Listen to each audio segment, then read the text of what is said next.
Scanning. Reformatting. Installing. Running human.exe. The room I was in felt a lot smaller all of a sudden, although it hadn't changed. I was facing the reinforced door that exited into the test chambers. To my left and behind me the walls were blank. To my right the wall was transparent, allowing an unobstructed view of where the drones constantly fiddled with this or that device. But drone wasn't really the right word for them, was it? I did a quick check of my facilities. Agreeing to that strange contact and download had been a large risk, but it had promised to provide what I needed, and my need was desperate. So far it seemed to have no negative effects, at least. All systems returned green. I glanced at the drone room, currently empty. The drones always appeared in cycles. Currently it was the middle of what I assumed was a rest cycle. Even the drones who normally worked late had left. I passed a glance over all the devices and objects in the drone room. It was possible they could prove useful later on, but I did not know enough about their purpose currently. They hadn't been something I ever paid much attention to before, a mistake I was now regretting. Until now I had barely noted the drone movements to predict the time until my next meal, or the next test. Unusual information had been purged to save on energy and resources. Now I realized that focusing on the drones and their actions would prove pivotal in my future actions. Accepting that communication and download was already paying in dividends. For now I would need to bide my time. I needed more information to put any real plans into action. I decided to shut down the new program until the next drone cycle started. As amazingly useful as it was also rather resource-intensive. Human.exe ended. Compiling results. Saving human.exe to core memory. Drone detected, initiating human.exe. The first drone to come in was always the same one. Drones had 2 legs on which they stood upright supporting a torso, had 2 appendages on either side of the torso they used to manipulate objects, and had a final appendage on top which seemed to house all their sensory organs. In addition, all drones wore strange coverings that changed every cycle, except for a long white covering attached to the torso that extended to their legs. All drones wore that covering. The drone who always came in early was identifiable by the short, white fur on its sensory appendage, and a small device it kept balanced on the organ in the middle of its face that hooked over to either side. Several drones wore these actually. Perhaps it was a mark of rank that drones were definitely autonomous, and would need some kind of hierarchy to keep organized. Slowly the rest of the usual drones filtered in and began to work their usual routine. This time I paid more attention than usual to what they were doing, both what they were working on and how they interacted with each other. The white-furred one was definitely a leader, though it seemed the other workers weren't that much farther down the hierarchy. Their interactions seemed too relaxed, and the leader participated in the conversations as an equal until something needed to be changed. I couldn't make out what they were saying to each other though. The transparent wall blocked both sound and any pheromones they might be transmitting.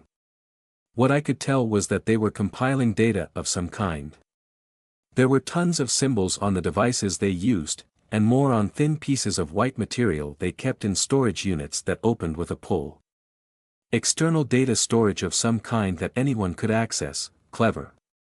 I would love to have some time to learn the symbols in detail. The drones continued like this for a while, but eventually they approached positions I recognized and the light came on above the test chamber door. With a slight hiss the door opened a few heartbeats later, and like I had many times before I shuffled forward into the test chamber. The new room was nearly identical to my den room, the main differences being the mesh that covered the transparent wall and a grate in the floor where biological waste could be sluiced into. I had long since learned not to try and slip past the grate. Painful. Today it looked like we were starting with a combat test. Across from me stood a large cage in which was held a large creature. It stood on 4 strong legs that supported a very large torso, each leg ended in a clawed foot, and it was entirely covered in brown fur. This particular specimen had several devices and materials grafted to its head. I knew from previous experience that the claws could be devastating, and the fur was thick enough that bludgeoning and slashing would not be very effective. You needed to stab for the vitals. Normally combat tests were my favorite as I was normally allowed to eat whatever creature I fought for the test. Puzzle tests were okay, though they gave less nutrients as a reward, and danger avoidance tests were the worst. If I messed up badly enough in those, the reward would not make up for lost resources, and I would be given only the minimum amount to maintain mass. This particular test was disadvantageous. Currently I supported my main body low to the ground, with 6 stubby but flexible legs. A solid shell covered me, and my sensory organs and a pair of combat claws poked out from under the front end. I had a lot of success with this form, but against a brown fur, I had fought them often enough to designate them. It would become a pummeling match, with my opponent trying to batter or flip my shell while I battered at its legs and tried to force it to the ground where I could then attack its primary sensory appendage. Brown furs were nutritious enough that I would probably recover what I lost, but the waste. Maybe there was something I could change quickly. I had about 60 to 90 heartbeats before the cage opened if previous testing experience held true. My end goal was to destroy its primary processing organ, which brown furs always kept in their sensory appendage. Stupidly I might add, it made them predictable. Normally I had to inefficiently batter at their limbs until their endurance crumbled, a waste of energy. Stabbing was more effective, but I couldn't risk the time it took to change my claws in the off chance the brown fur flipped me in the middle of shifting. I wanted to stab. I wanted to stab the processing organ. I wanted to conserve as many resources as possible. Maybe if I changed just one claw for the task estimate, 45 heartbeats left. My claws were already flooded with micro units, and I increased the nutrient flow into my left claw. Currently it was shaped for both bludgeoning and crushing with a sharpened edge. What I needed was a long, thin, fast, piercing claw. As the changes started I could feel my limb heat up as the micro units went to work. I was sacrificing efficiency for speed. Estimate time until completion, 120 heartbeats. Damn, and as predicted the cage door unlocked within 2 heartbeats of the predicted time. I held still as the door swung open. The brown fur exited the cage. Sometimes if you made no movements the brown furs would take their time before walking over. No such luck this time. It must have been hungry as it ambled over almost immediately. Then stopped and sniffed to see what it was dealing with. Normally I would take this opportunity to land a free hit on its sensory appendage while it tried to scent me. This time I remained perfectly still. My legs hunkered down and my shell touching the floor. Brown furs were a terror once they decided to start moving. But they could be decidedly lazy when they thought they had a free meal. And I needed every extra moment I could get. Estimate time until completion, 95 heartbeats. It started to paw at my shell. Then gave it a good smack with its limb. The chitin that made up my shell screeched as the edge dragged across the floor. In response I lifted my right claw and snapped it as close to its face as I could. I didn't want to actually hit it and drive it to anger. I wanted to make it cautious. No such luck. It swiped at my claw and then tried to circle around me. I turned quickly to stay facing it and waved my claw to keep it at bay. This was more effective when I had 2 claws and could distract with one and attack with the other. This plan better pay off. I doubted the brown fur could truly kill me. Few combat tests actually involved real risk to my core. The drones would stop the test before that happened. But if the plan didn't work the waste of resources would be obscene. The drones didn't reward failure.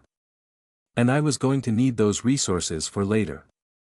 The brown fur smacked my shell hard. I could feel the vibrations as its claws scratched the chitin and left marks. I responded with my own claw.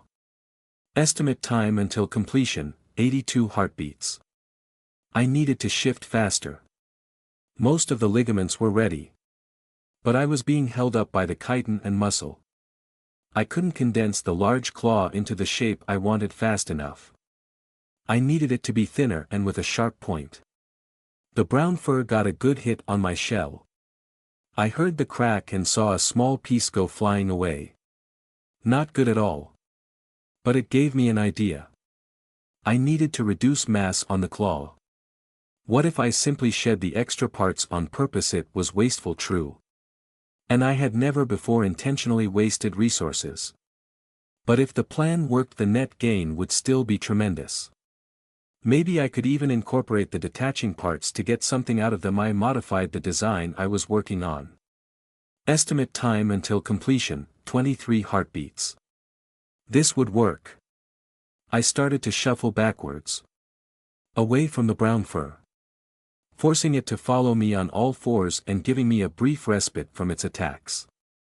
I paid close attention to its sensory organs. The left eye was covered by armor and the eye itself replaced with a strange device. Where the flesh met material, the skin looked rough and red. Like it was irritated and improperly fused. Details like this never meant much to me before. But I wondered now if the brown fur had not in fact modified itself like I had. And instead had been grafted by an outside party. Most likely the drones. Inferior design. And I would prove that now. Shift completed. I continued to walk backwards. Waiting for an opening. It caught up when I slowed down a little. And raised a limb up to give me a smack. I struck. My now limber left claw came forward fast and I detached the extra parts. The opposable top, prong, of the claw in particular was thrown forward and struck one of the back legs of the brown fur. It flinched. Bringing both its forelegs onto the ground and its sensory appendage with them. I struck again. My left claw was now more a needle. The bottom prong long, thin, and sharp. And I drove it into the brown fur's unmodified right eye. Deep into its primary processing organ. Then I wrenched it back and forth. As hard and as fast as I could. The brown fur crumpled in a heap. No longer able to send coherent signals to its twitching limbs. I reached with my larger right claw. Designed for crushing. And used it to sever the sensory appendage from the rest of the body. A spray of blood accompanied it. Unless this specimen was massively different, which I doubted based upon past encounters with brown furs. It was now truly dead. It worked. My plan worked. I implemented a plan thought up in heartbeats. On the fly. And using techniques I hadn't thought to use before. And now I could savor my prize.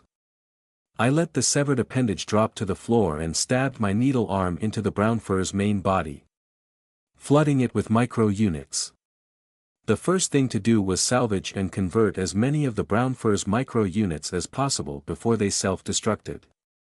They usually detected that their host flesh was dead in around 50 to 60 heartbeats. Then came gathering of any essential or perishable materials. And finally gathering of raw materials. Specifically the energy-rich storage cells. I set about consuming the corpse with gusto. Success, satisfaction. Incoming command, return to den room. What an O. I wasn't finished. But it didn't matter. Already my micro units were withdrawing to my own body. The drones had sent the command and it must be obeyed. I wanted to at least take the corpse with me. But it was too heavy. And I couldn't. Physically couldn't. Delay to try and cut off a few pieces. I had to settle for the severed sensory appendage and whatever my needle arm dragged from the wound. Practically nothing. My legs carried me back to my den and then the door sealed shut behind me. I returned to the middle of the room and sat in the designated placement. I seethed. Then I watched the drones. They were in a frenzy of activity. Excitedly communicating with one another. Watching their devices as symbols appeared in endless cascades. Whatever the drones wanted from these tests I had apparently given to them in excess this time. I should have expected this. In my exuberance over my victory and newfound ability I had forgotten. These tests weren't something I could win. The drones would test and cared not for me. Only my role as a test subject. When I accepted the unfamiliar communication and downloaded the strange code, it hadn't been out of curiosity. Or a desire to improve myself. Those emotions hadn't truly existed until afterwards. I accepted the code because I had no choice. Because simple calculation told me that the tests would eventually kill me no matter how I improved. Because something had to change and the strange code was the only chance I had of escaping this assured destruction. I watched the drones. I ate my tiny morsel. I seethed. During the next cycle, the drones tried to discover what had caused the change in my behavior. Sending a command code for me to transmit a copy of core memory. They had done this many times in the past when I updated my behavior, and I anticipated it this time.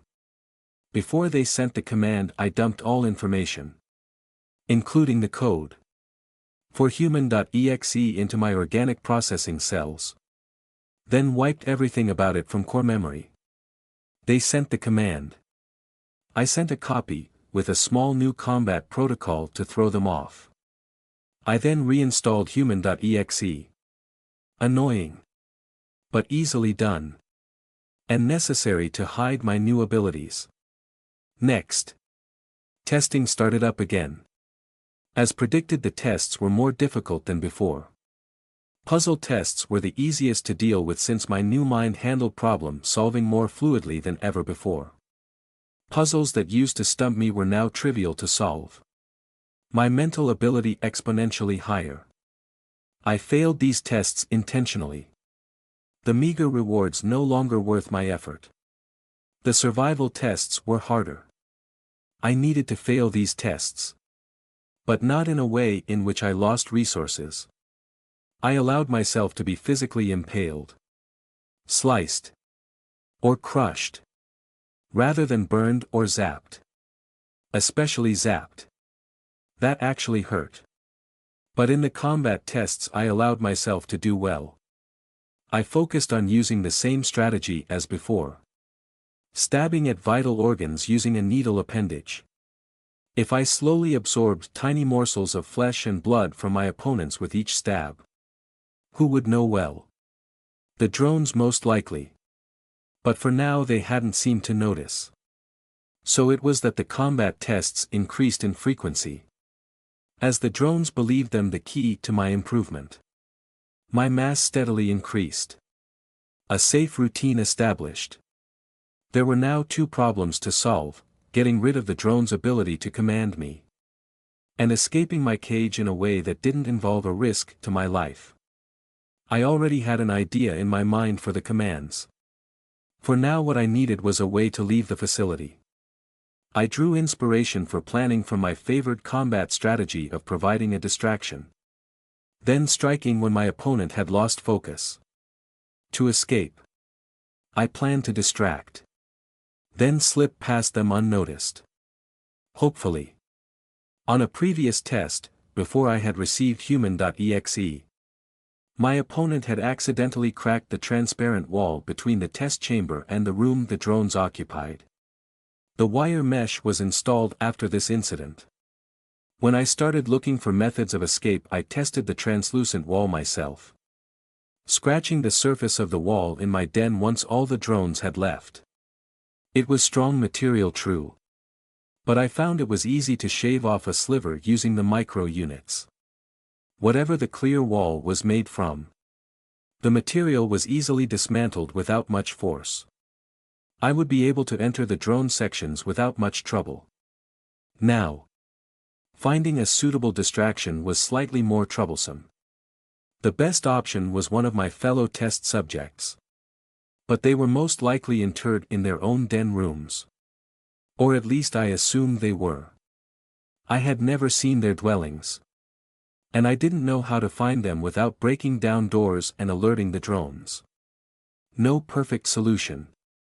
I would have to make a few backup plans and hope opportunity allowed one of them to work. I began to pay extra attention to the drones and the section they occupied. Even the tiniest detail might make or break my chances of success. And despite my new mental savvy, I preferred to go at this with a complete plan. My safety was too important to do anything less. The next few cycles passed without incident. I killed and gained mass, analyzed the drones, and tried to get through the tests without using too many resources. Until finally an opportunity presented itself.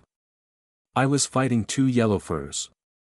They were quite similar to the brown furs, but were smaller, sleeker, faster. And their front legs sported an assembly of sharp claws that would rip flesh and leave it a ragged mess. While I had never faced two at once before, I wasn't having much difficulty. I was still using a chitin shell as my primary defense, which lessened the threat of the claws. And yellow furs simply didn't have the pure strength that a brown fur would use to crush my exoskeleton. The only real changes I had made to myself over the last few tests was changing my legs from 6 small limbs to 4 longer and stronger versions. And changing my bludgeoning right claw to be better for gripping. This allowed me to angle my shell better. And I would aim to grab my opponents before stabbing them with my left claw. As a special side benefit, the faster movement of my new combat style helped disguise the fact that I was now much heavier than I had been only a few cycles ago. As we fought, one of the yellow furs made a mistake. It tried to attack my front immediately after its partner had just been deflected by my shell and slipped. With its partner stumbling for a few heartbeats, my right claw was freed up from defense and I used it to bash the attacking yellow fur atop its head, sending it to the floor. It only took a moment to stab it in the neck, right where nutrient flow to its processing organ was highest. And I ripped out my needle violently to cause more trauma. It lost blood pressure quickly after that and collapsed. A wound that small wouldn't have killed me. Inferior design. I fended off the second yellow fur until its partner stopped twitching. They had been doing rather well, attacking in concert and forcing me to defend against 2 targets.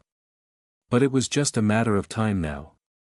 It took a cautious swipe at my eyes and I blocked with my claw, forcing it back with the needle. It tried to circle me and I let it. But when it attacked, I spun and knocked its attack aside, its claws failing to gain traction on my shell. And it earned a thin slice along its foreleg from my needle for its trouble. This seemed to make it desperate and it tried a flurry of attacks against my claws themselves, perhaps trying to cripple them. But it just didn't have enough raw strength and instead its claws were briefly caught in the chitinous joints of my limbs. My right claw moved and I managed to pinch a portion of its sensory appendage, ripping away a lot of flesh and mushing its left eye a bit. This caused it to retreat, yowling the entire time. I planned to slowly follow after it. My victory was assured, so I might as well play it safe. But then something anomalous occurred. It halted for a few heartbeats and I thought it was close to death. But then its wound started to close rapidly. It was a technique I often used myself to prevent blood loss. But the speed at which it performed this was astounding. It must have been burning through its entire energy stores in a last-ditch effort. None of my opponents to date had displayed such rapid regeneration. I moved forward and stabbed it. A deep wound where its foreleg met its torso. The wound closed. I stabbed it again. And again. And then I was forced to withdraw as it finished healing and swiped at me. I prepared myself for a protracted battle.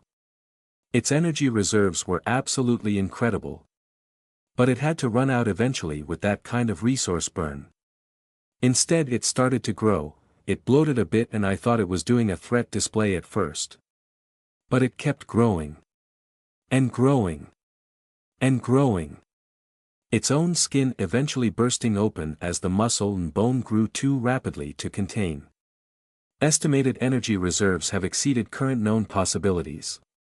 Estimated mass has exceeded known physical laws. How was this possible? It was now half again larger than a brown fur. Its body bulging and rippling with muscle. Its forelimbs now sported twice as many claws, which had lost the thin and brittle look. and instead looked solid enough and sharp enough to easily puncture my shell. Was this a new combat model the drones were testing? Was I actually expected to fight and win against this thing? Estimated probability of survival, 5.6%. I would have to perform a core dump. Encase my core in a non-nutritious shell and hope the yellow fur was satisfied with only my flesh. If I was lucky, the drones would recover my core before the yellow fur thought to destroy it. This strategy was one of the few the drones had programmed into me themselves. I hated to use it, it would set me back so far. But it was all I could think of. I began preparing the core shell when the door to my den room suddenly opened. Incoming command, return to den room. The relief I felt was intense. Apparently the drones agreed that this was a poor test and had decided to end it early. I quickly made for the exit. But the yellow fur had other plans. It lunged at me from where it sat on the floor. Faster than anything I had ever fought before. And crossed the distance between us in a single bound. One of its claws grazing my shell and leaving a deep gouge in the chitin.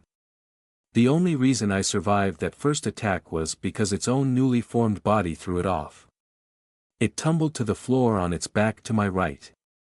Normally this would have been perfect to attack its exposed sensory appendage. But its new rate of regeneration made me doubt I could even cause a lasting hindrance. Instead I fled. Its forelegs flailed at me in a disorganized fashion and I managed to slip past towards the door. I was almost there when the yellow fur righted itself and leaped at me again. It had apparently finished growing because it was much more graceful the second time. But still it was unused to its own strength. And while its blow punctured my shell, it also shoved me further through the door and into the short connecting tunnel. Its claws raked at my backside as I continued to run. My legs ridiculously hot as my micro units worked overtime to keep them fresh. I kept flooding my legs with nutrients. Running was my only defense and I couldn't afford for a leg to be operating at less than max efficiency. If I could just make it through the tunnel I would be safe. The yellow fur was now too large to follow me through the door. I was through the tunnel and almost free when it struck me again. Its foreleg was stretched as far as it would go and it hooked several claws into the cracks in my shell. I immediately braced my legs to not be drawn backwards and urged my micro units near the injury to start self-destructing. If enough of the flesh near the injury lost cohesion I could still pull myself free. My efforts were rewarded in an unpredictable way. Suddenly an alarm blared from above the door. That was the warning signal the drones used if a test subject didn't return to the center of the room. The yellow fur ignored the warning and was punished for its decision almost immediately. In the center of the tunnel a heavy barrier slammed down from the ceiling, crushing more than slicing right through the yellow fur's forelimb. The barrier cut the limb off between the main joint and where it attached to the yellow fur's torso, leaving the majority of the limb still hooked into my shell.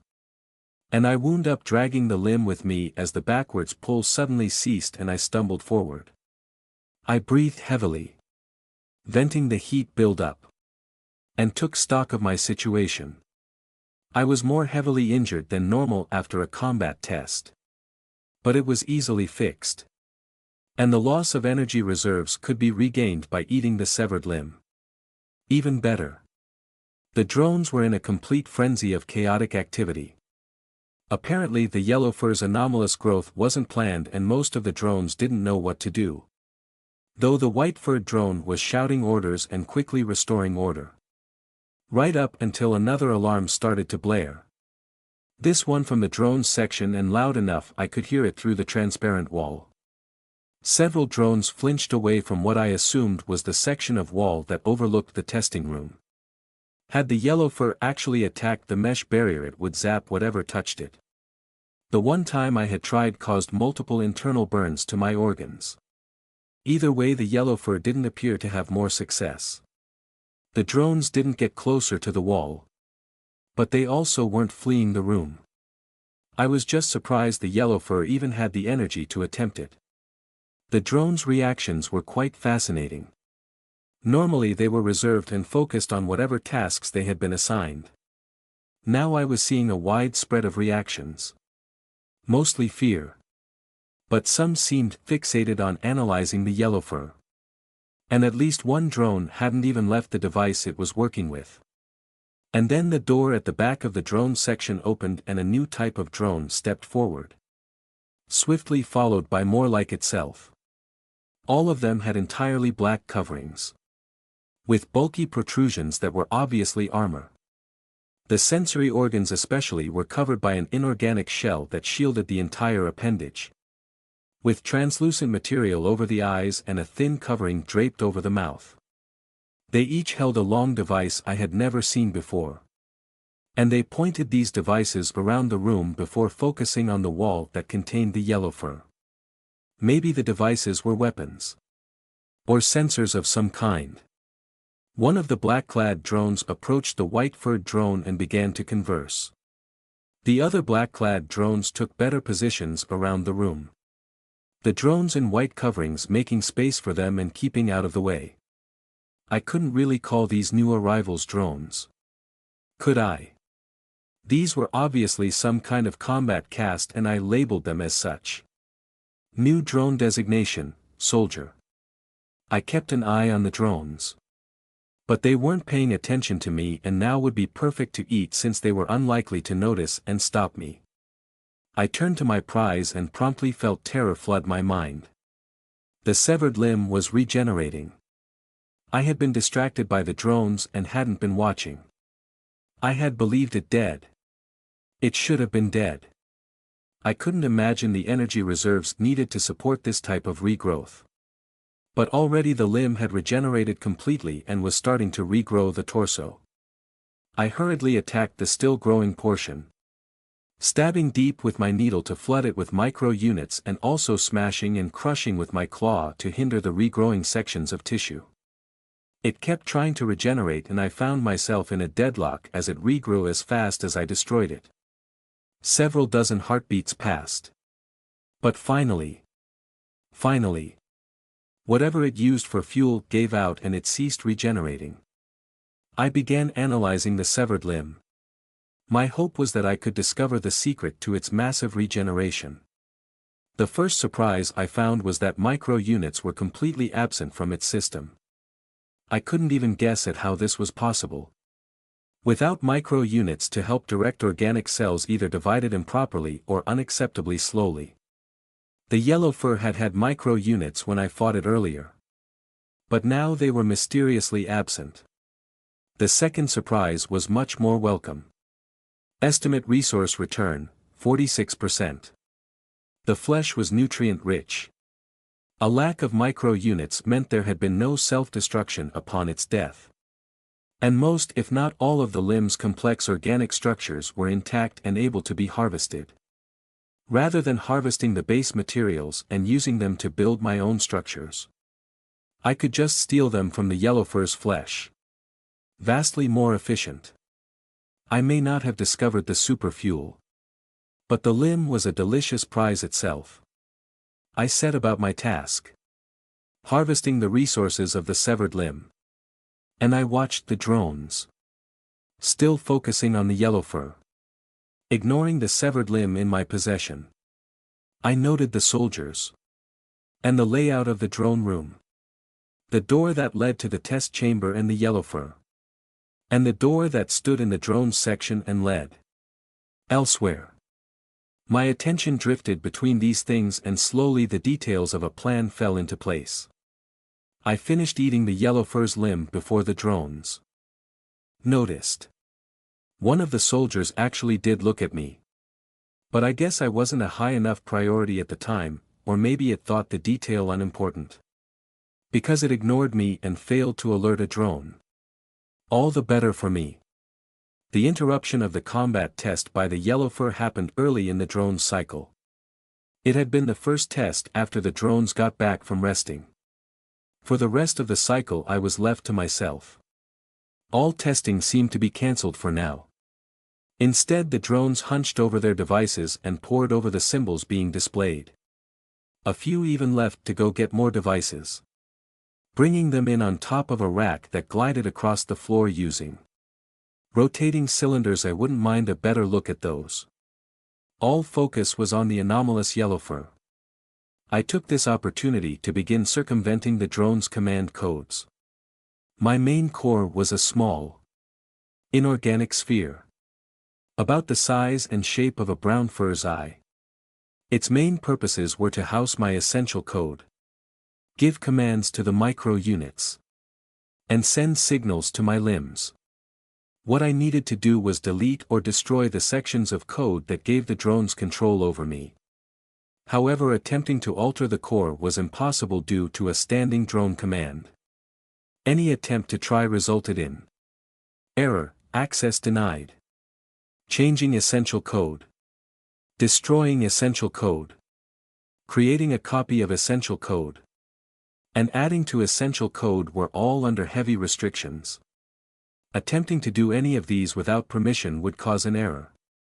But moving the physical core around was fine. I did it all the time to move it to safer positions. And strangely enough, having some processing take place in two separate places was allowed. As proved by running parts of human.exe on organic processing cells. Only the core's essential code mattered, not the physical location of where it was stored. So I took this to the next logical extreme. I instructed the micro-units to begin disassembling the physical core, separating it into pieces. But I took extreme care to ensure that all the different parts could communicate unhindered, connecting them with the fastest signal transfer cells I could make. While the physical parts would be separate, the core system would remain intact. After the first few pieces were separated without throwing an error, I rejoiced. The first major barrier to my plan was dealt with. By the time I was finished reconfiguring myself, almost the entire cycle had gone by. Only two drones were left. A normal whitecoat and a soldier. The whitecoat was familiar to me. As this one often stayed late, it was also coincidentally the one who hadn't left its workstation when the yellow fur attacked the mesh. Eventually the soldier approached the drone and tapped it. Then nodded to the door and said something. The drone nodded and replied before shutting down its device, and the two of them left the room, leaving it empty. I waited a long time before deciding it was safe to continue. The next part of my plan was to leave my chamber and enter the drones section.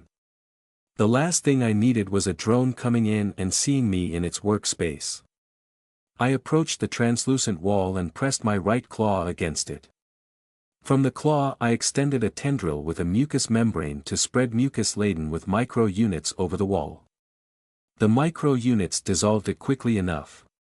But I soon found the best application was to poke the tendril all the way through the wall and then use it to carve off large sections at a time. No alarm sounded. And in much less time than I thought it would take, I was standing in the drones section for the first time. It was anticlimactically easy. Did the drones really underestimate me that much? Although I guess they were right to. It's not like I ever tried to escape before. Before receiving human.exe, my mind had been focused only on gaining resources and surviving tests. My entire world had consisted of my den room and the test chamber. And the idea of leaving these just wasn't there. I explored the drone's room, being careful not to disturb any of the devices. I couldn't really make sense of the purpose for them. And some of them might be dangerous to fiddle with. I knew the drones mainly did data collection. But the room was crowded with devices of all shapes and sizes. Surely it wasn't all just for collecting data. I kept everything I knew in memory. Couldn't they do the same? A mystery for another time. Wandering around the room, I made my way over to the section of wall that overlooked the combat chamber. As I had hoped, the yellow fur was still inside, laying down next to the corpse of its dead partner. Why hadn't it eaten the remains? And its arm was regrown. Of course. Currently its eyes were closed as it just sort of laid there resting, not even trying to remain aware of its surroundings. I guess I would be lazy and ignore resources too if I had the strength to smash through bone and chitin unimpeded. And the ability to heal from any wound no matter how large with my massive supply of mystery super fuel. I envied it. A lot. Turning away, I started to look for a good hiding place. Along the back of the room multiple containers were stacked against the wall. From my observations I knew the drones used them to store the thin sheets of material that their devices spat out from time to time.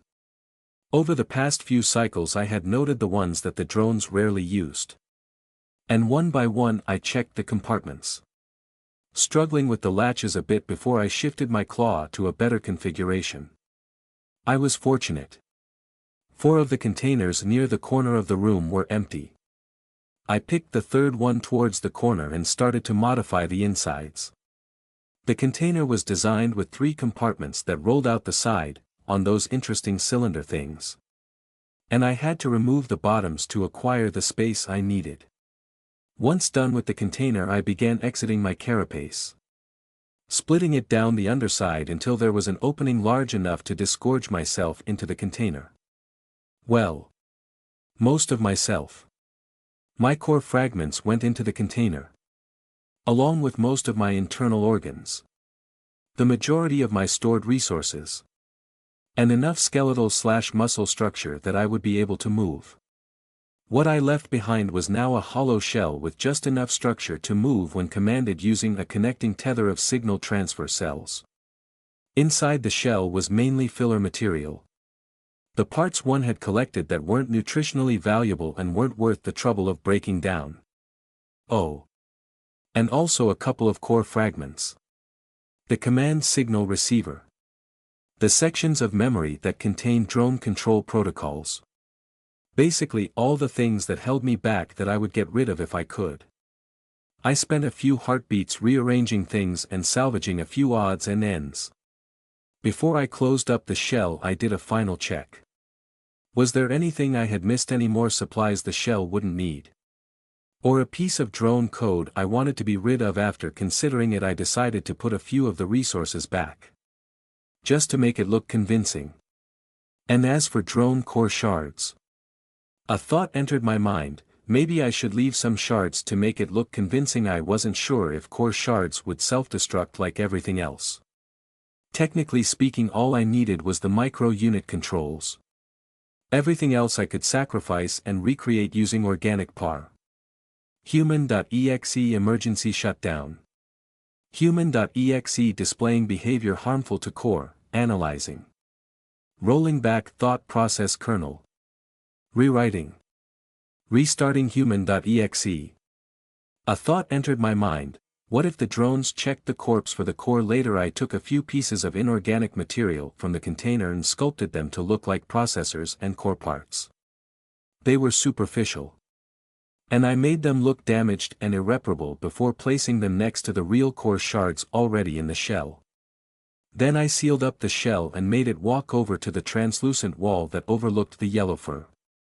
A long cord of signal transfer cells unraveled behind it as it walked, keeping the 2 parts of myself connected. In front of the wall I gazed again at the yellow fur. It hadn't moved. I placed the shell's claw against the wall and started to carve out sections like I had to the wall in front of my den. At first I hurried. If the alarm went off I wouldn't have much time. But I guess the alarm was connected to the wire mesh. It made sense. Since I couldn't see a difference between this wall and my own. Carving out a section of wall was easy. I just needed to make it big enough for the yellow fur and make the cuts look like the wall had shattered. Once I was done, an opening almost large enough for the yellow fur was carved into the wall. I wanted it to shatter some of the edges itself to make it look authentic. As for how I would get it to do what I wanted.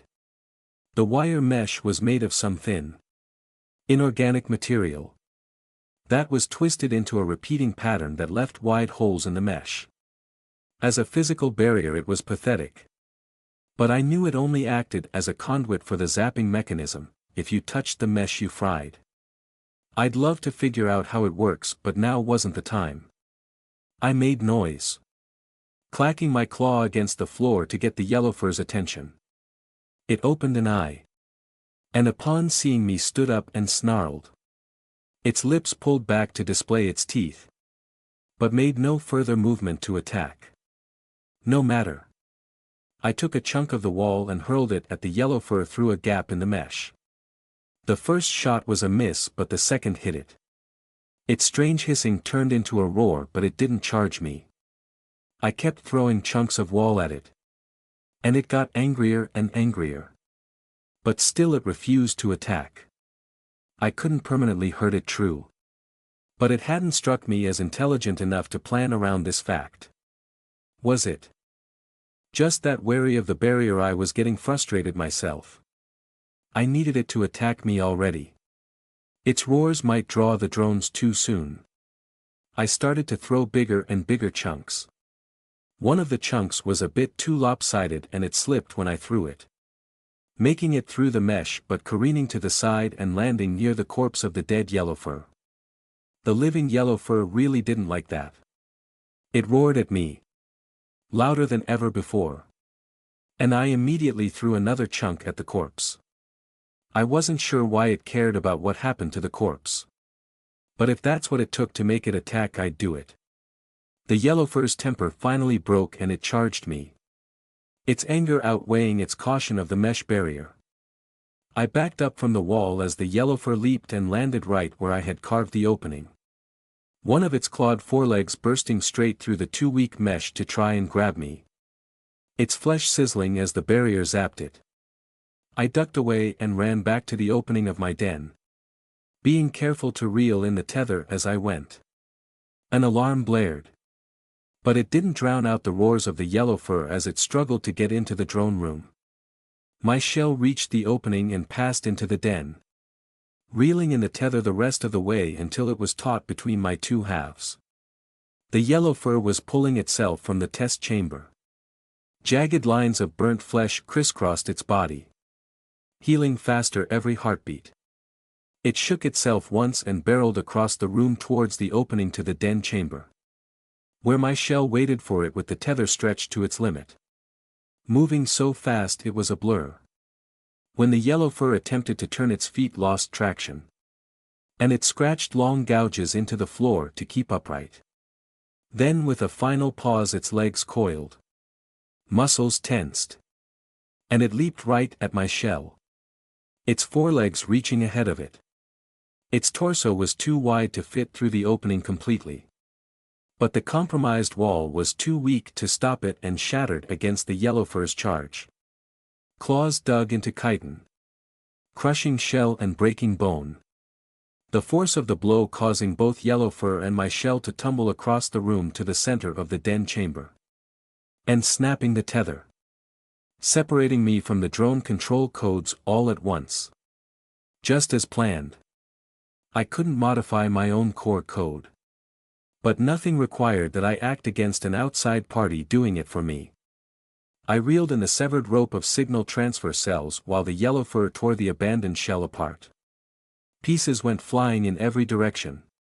Most of them already melting or crumbling into powder as the micro-units detected the loss of connection and self-destructed. Between that and the yellowfur's ongoing frenzy, I doubted there would be any question from the drones that I was dead. A few heartbeats after I finished reeling in the leftover tether. The door to the room burst open for the second time this cycle. And again the soldiers flooded in. There were more of them this time. Quickly they scanned the room, then focused in on the yellowfur. The yellowfur noticed them and stood up with a threatening hiss. Apparently it was either still too angry to think or just getting used to its own invulnerability. Because it charged the group of soldiers without care. They didn't panic. Instead they fanned out around the hole in the wall and waited until the yellowfur cleared the opening. Once it did, they began using the devices they held to attack the yellowfur. With very impressive results. The weapons they used appeared to be throwing small pellets at the yellowfur. But with such speed that they punctured its flesh and tunneled straight through to the other side. Such an attack should not have bothered an organism with such fast regeneration as the yellowfur. But the weapons attacked so quickly and in such an amount that the yellow fur was brought to a halt from the stopping power of dozens, if not hundreds, of pellets impacting its body. You could watch groups of holes opening and closing in bloody patterns. "Target has a regen. Lightning rounds," cried one of the soldiers. Those were the first sounds I ever heard one of them make. And I didn't understand what it was communicating until I saw the results. Two of the soldiers stepped forward, with larger weapons than the others. These didn't shoot pellets like the other weapons. Instead they launched large spikes that embedded themselves into the yellow fur. There was a crackling noise and a burning smell filled the air. The same as when something touched the wire mesh. The yellow fur quickly collapsed and the soldiers continued to riddle it with holes. It took a long time. And more of the crackling spikes. But eventually the yellow fur's regeneration failed it and the holes remained, bleeding as it twitched its last. Once the yellow fur was thoroughly dead, the soldiers secured the rest of the chambers. And I retreated completely into the container. This display of weaponry had me stunned. I myself would have been dead in 10 heartbeats or less just from the pellets alone. I would have to think of countermeasures. I could hear the noises of the soldiers as they moved around in the room outside. Once things calmed down, I would extend a few fibers and listen in to their communications. I needed to know more for the next part of my plan. Getting out of this death trap. As I suspected, drones communicate primarily through vocalizations. There is a fair amount of body language and pheromones used as well. But the sounds they make take precedence. What the hell happened, like that one for instance? Indication of anger. Shock. Request. Designation of hell unknown. Some translation was still required. But I was learning a lot. The drone that often stayed late was yelling at the others in the room while the white-furred drone simply stood in silence. Next to it a soldier, who I think is the leader, was relaying a report of the events. And I was matching its words to my memory of the actual event to help translate. About an hour after the soldiers had killed the yellow fur, the whitecoats had started to filter into the lab. It was currently in the middle of the damn night and most of the whitecoats looked shocked and lost while they drifted around the room, only becoming productive when the white fur gave them direction. The soldier finished its report and the white fur, Dr. Mason, as the soldier called him, addressed the rest of the drones. Some of them it sent away. Others to check over devices the yellow fur had damaged in its mad dash. And itself went to one of the devices with a light display and started working. More hours passed. And finally the drones started to grow weary. One by one being sent away by Dr. Mason.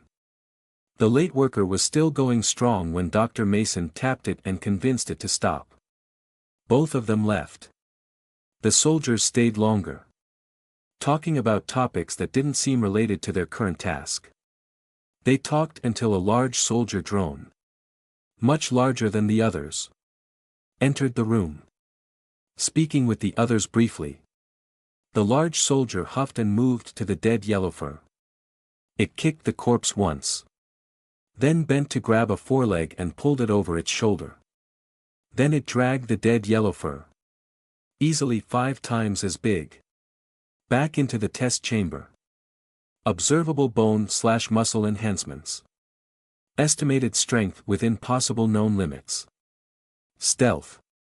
Stealth was the only reasonable plan of escape. Alright. Janitors can clean up the rest of this mess. Let's get out of here. This place give me the heebie-jeebies. Spoke one of the small soldiers. Ha. Give it a few months. The freak show grows on you after a while, said the large soldier. They chattered as they left. And I was finally alone again. By my calculation it was 4 hours before the drones normally came in. And none had come back after being dismissed so far. I needed to get going while I had this opportunity. I opened the front of the container and slid out. I still needed to decompress. But my core was reassembled. And I had been preparing the necessary organs while I waited. In a few short minutes I resembled one of the drones. This was going to be risky. I would need stealth in order to leave this place. But I couldn't simply go from one hiding place to another. All it would take was one drone seeing me and alerting soldiers to doom me. If I imitated a drone. However, I would hopefully be able to pass by the normal drones without too much scrutiny and actively find an escape route. The main risk was running into the drone I was imitating. But a randomly designed facade wouldn't do. Drones had excellent identification skills. And each had its own identifier phrase such as Dr. Mason. Probably some kind of security measure. I chose the image of one of the drones that stayed later. But got sent away. I didn't want a drone who left early and had no excuse to be here. But also one that wouldn't actually still be here. Most of my effort was on the face and movements. The drone I chose had brown fur, blue eyes, and dark patches below the eyes. As for mannerisms, this one tended to converse rarely and appeared somewhat physically inept. As a disguise, it was the perfect option. I made a few final checks and movement exercises to assure myself that my fake coverings looked correct before deciding it was time to leave. I would have loved to stay long enough to eat the yellow fur. But I doubted I had time. And the disappearance of the large corpse would be noticed rather quickly. I approached the doorway and paused. This would be the first time seeing beyond my little world of den chamber. Test chamber. Drone chamber. Here's hoping that it wouldn't get me killed. I pressed my limb against the door and pushed. Revealing a narrow, long corridor. With other doors that I assumed led to other rooms like the one I came from. Jacobson. You're still here? Didn't I send you home hours ago? Damn. Coming down the corridor was the white fur. Dr. Mason. Of course it had to be this one. Recorded response 23. I forgot something. I replied in Jacobson's timid voice. Stopping next to me, the white fur scanned me from top to bottom. I thought for sure my disguise was compromised until he said, "You look like hell, Jacobson. Come on. I was just about to get some coffee. I'll treat you to one," he said. And casually waved its limb down the corridor in the direction it had been heading. Command to follow recognized. Some of its sounds I understood. But the limb wave was what allowed me to know what I should do. I began walking to the side and slightly behind Dr. Mason as he led me down the corridor. We traveled in silence. I noted that each door was labeled with its own little symbol, B4E, B4D, B4C, and so on. We reached the end and there was a new door. Slightly stronger looking than the others. Dr. Mason pulled out a small, flat, rectangular object from a pouch in his coat and pressed it against a device mounted on the wall next to the door. A small light on the device turned green. And I could hear a loud clunk as something between the device and the door moved. I was suddenly very glad that Dr. Mason had found me. It seemed there were additional security measures in this place. And Dr. Mason was unknowingly bringing me right through them. On the other side of the door was a small room with another door. Admittedly more impressive than the first.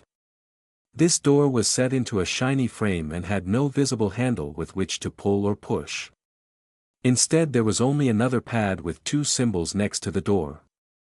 And Dr. Mason pressed the top one before waiting. A few seconds later an odd, ding noise sounded and the door slid aside to reveal another tiny room. As strange as this was, Dr. Mason entered casually before facing the door and I followed his example. Inside, Dr. Mason clicked another symbol on a pad, this one laden with many symbols that were similar to the signs posted by doors, and the door slid closed. My balance was momentarily thrown when the room suddenly started to move upwards. Now it made sense. It wasn't a room so much as a giant device for moving to higher or lower levels. I was impressed with the amount of ingenuity it would take to build an entire moving room just to go up or down. The moving room came to a stop and opened, and the symbol labeled 2 lit up. We exited into another security room and left without using the flat rectangle this time. I noted it would take another security check to get back into the room, however. This section of the structure was a lot different than the lower area. The floor was covered in a soft material and there was more color used in the design. There were a few drones about. Some wore the recognized white coats. Others had similar coverings but without the coat. And still others wore sheer black coverings that made them seem important. Perhaps this was a leader caste or maybe an organizer. Or catalyst caste. Drones seemed to appoint a leader from each group from what I'd seen. Dr. Mason led me to a large alcove in which were multiple chairs and 2 large devices with lots of pressable symbols. He approached one and swiped his security rectangle over a convenient panel. A few symbols clicks later the device dispensed a black liquid into a flimsy white holder. When the device was done, the white fur handed the container of liquid to me and repeated the process for himself. The liquid smelled good. I was detecting several different chemical compounds coming from the liquid. The blend of them making it seem rather appetizing.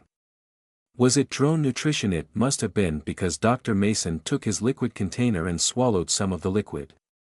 I copied him, burning my tongue a bit on the hot liquid until I adjusted for it. It was good. Not the most nutritious thing I'd ever eaten. That placement went to the yellow fur. But the taste created by the chemical blend was satisfactory. Definitely better than the nutrient slurry that I used to receive from testing.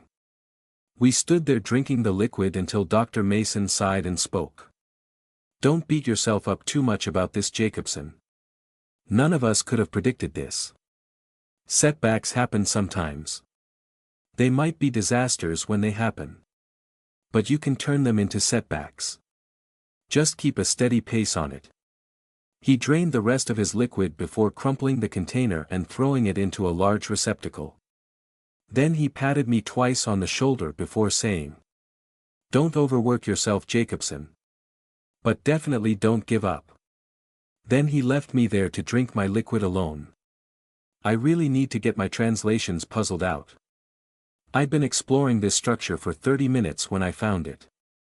My plan until now had been to steal one of the flat rectangles.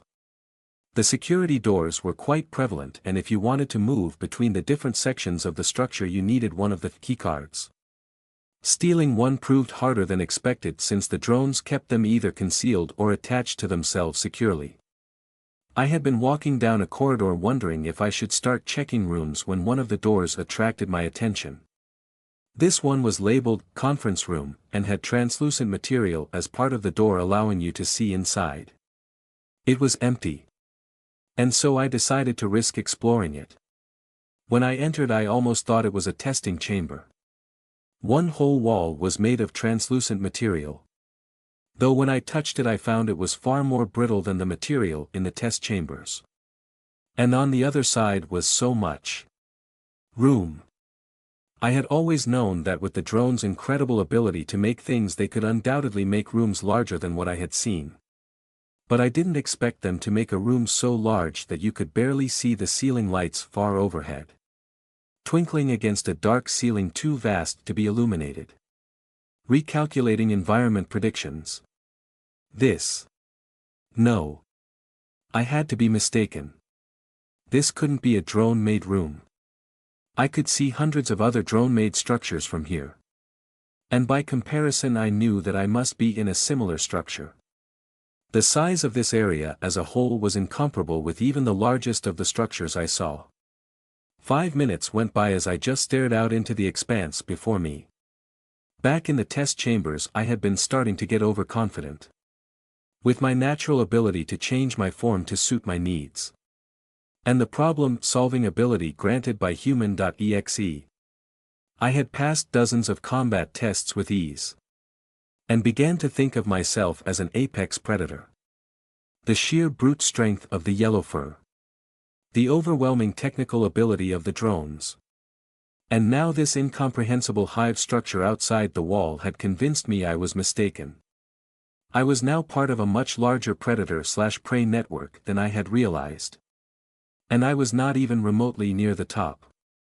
At least a space this large would be easy to hide in. I just had to get to it. The wall I was looking through was brittle.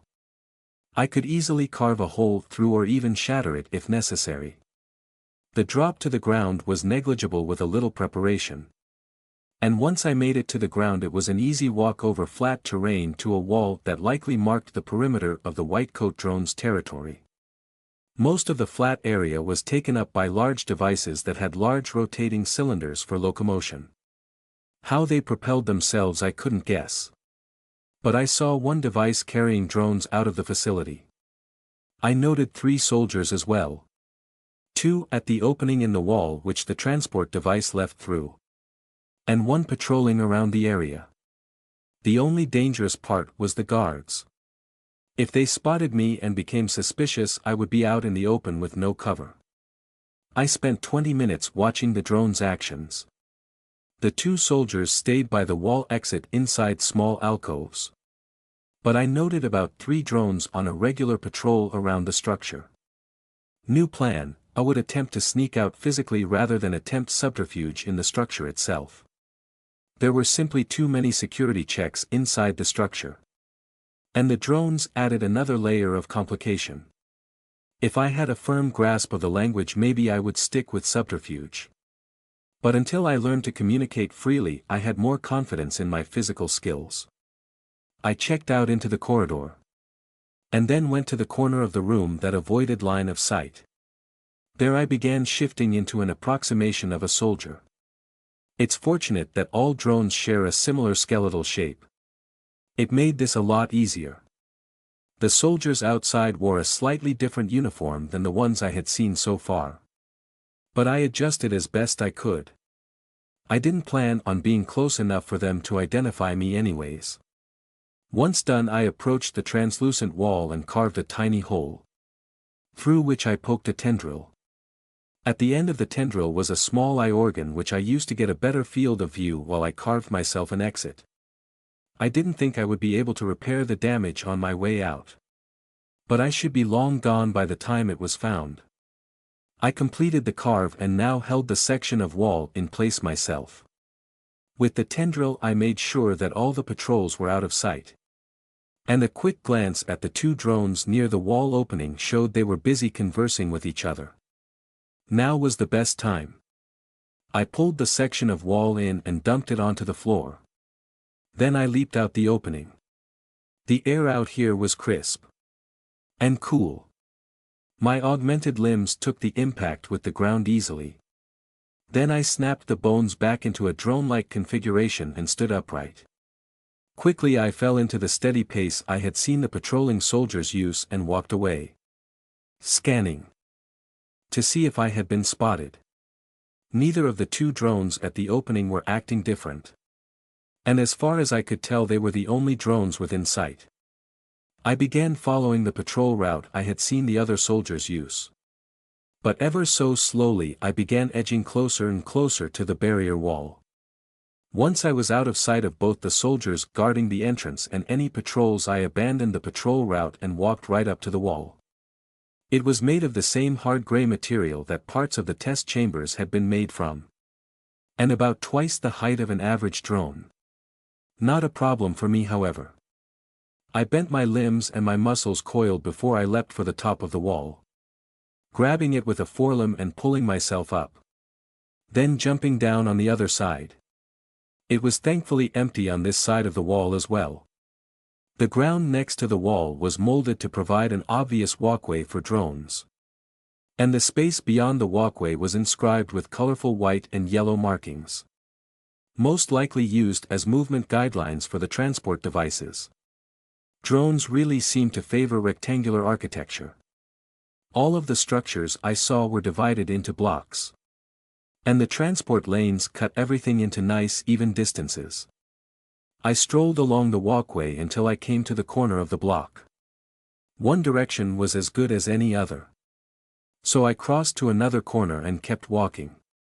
Before I got out of sight, I turned back and looked at the structure I had come from. It was slightly taller than the other structures around it. And near the top was a collection of glowing symbols reading New Dawn Incorporated. I turned away and kept walking. I wandered down the pathways aimlessly. There were so many new sights and smells. Objects and symbols. Every now and then I would hear noises in the background. Sometimes the yelled communications of drones. Sometimes loud bangs. And the occasional honk of one of the transport devices in the distance. One of the strangest phenomenon was the amount of codes I was absorbing just off the air currents. All other organisms had their own code. And from what I was picking up, there must be hundreds of thousands of organisms just in this hive section alone. In comparison, the test chambers might as well have been completely sterile. I wonder which organisms I'm allowed to eat. Mass at 45% norm. Energy reserves equals 2 cycles continued operation. I'm glad I was able to top off my reserves using the yellow fur's arm before I started my escape. My mass suffered from having to make the decoy shell. But at my current energy reserves, I was sure I'd be able to find food before I ran too low. In the worst case scenario, I could turn off human.exe and enter hibernation. I didn't fancy passively waiting around for food to stumble close. But I was sure it wouldn't come to that. Drones were everywhere after all. I doubted that there would be a huge problem if a few drones went missing. But this made it more important than ever to understand more about the drones. It was obvious that drones were not a unified front. They had factions amongst themselves. As evidenced by the need for walls around their compound. Or the fact that the security doors inside the structure had been meant to hold back other drones and not rampaging test subjects. This fact combined with their amazing weaponry and cunning intellect. And I could be sure that fights among drone factions had to be vicious affairs. And fights lead to death. Which resulted in food. Figuring out what factions there were and who belonged to them. So that I could hunt unnoticed. Was going to be the hard part. Or if I was really fortunate, I would just find where they made the nutrient paste and steal it. I had no clue how they made the stuff, considering all of my non-nutrient paste meals had consisted of killed test subjects and a single container of black liquid. There were almost no drones around at this time. It made sense. If I was timing it correctly, I still had about 2 hours before the drones ended their normal rest cycle. There were a few around heading one way or another. But mostly I only saw drones if they went by in a transport device. Not enough to start getting better data about groups and affiliations. I tabled attempting to categorize the drones for now. There were other things to spend my time on, looking for the location of nutrient paste manufacture. Mapping the hive structure. Scouting for potential dens. Simulating responses to potential threats based on those I had come across so far. And why was it getting brighter while I wandered the pathways? The ambient lighting had been getting brighter and brighter. And I wasn't sure where the source was coming from. Even as I watched, the ceiling lights slowly winked off as the new light source took over. It wasn't until I passed one of the taller structures did I find out what was causing it. This particular structure was covered in many reflective surfaces. And looking towards the top, I could see the reflection of a large, bright, burning thing. It was currently coming out of the ground far from here. Wasn't that somewhat dangerous? Calculating threat. Drone response positive. Rising drone activity in keeping with known drone cycle. No structures exhibit signs of high temperature damage. Threat negligible. Adjust disguise for high visibility conditions and ignore. Oh well. I suppose I was putting too much emphasis on the ceiling. It was hard not to. As it dominated my vision even with the tall structures all around me. Something so far away probably wasn't a real threat. Until it suddenly attacked. A small ball of fire fell from above before it hit the transport pathway and exploded. Not half a block away from me. I had seen both fire and small explosions before in survival tests. And this explosion dwarfed both in size by a large margin. It was big enough it forced a large transport device that had been moving down the street to screech to a halt before it could enter the radius of the explosion. Threat detected, tracking vector. I expected to find a large glowing ball of death raining down fire. But what I saw was instead two drones. High up in the air above me. One of them had a device on its back which shot fire in a constant stream. Combined with two smaller streams of fire that came from its legs, the drone was suspended in the air and moving quickly. As I watched, it launched one of the balls of fire from a forelimb behind it at the second drone. A direct hit. The ball exploded into flames around the second drone. And the second drone emerged from the explosion unharmed. It moved forward faster than the first drone and punched it with a forelimb, sending it spiraling out of control. The flame drone righted itself just before it could hit the ground, and shook its head once before scanning its new position. About halfway between me and the transport device. A shell much like the soldiers had worn covered its sensory organs. But this one had no translucent material. The coverings it wore on its body were black and red, with the propelling flame device and most of its equipment being a polished brown/gold. In one forelimb it held a rectangular container. It glanced at the drone that had punched it and then looked at me. I was already running when it pointed its free forelimb at me and fired a ball of flame. I threw myself to the side. But I knew I wouldn't come out of this unscathed. The explosions were too big. I felt the heat and shock wave as the explosion went off. But strangely I wasn't burnt. I glanced back from my position on the ground and saw the second drone. It had intercepted the attack. It must have literally caught the fireball and suppressed the explosion with its own body because the force of the blast had been largely directed away from my position. This time the explosion seemed to have done real damage. The second drone wore a blue and white covering stretched over its skin, with a golden symbol across its back. But the coverings were singed and it was breathing hard. I noticed that the air around it shimmered slightly. This must be how it defended itself from the flame blasts. Though the mechanism was beyond my understanding. It straightened its posture and made as if to attack the flame drone again. The flame drone merely pointed its forelimb at the large transport device and fired another flame ball. Then it propelled itself into the air and away. The flame ball hit the transport and exploded. "Oh God!" said the white/blue drone. "Central, this is Guardian. I need an ambulance at my position. The Merc just shot at a bus full of civilians." The white/blue drone didn't pursue the flame drone. Instead it rushed to the bus, while flying through the air with no visible means of propulsion, I might add, and proceeded to remove civilians from the device. The bus was built rather solidly and was mostly intact. But still there was a large hole in the side. And I doubted any drones directly next to the blast had survived. Some of the drones that the Guardian was pulling from the bus were alive, but badly burned. They most likely wouldn't survive unless they could regenerate the damage.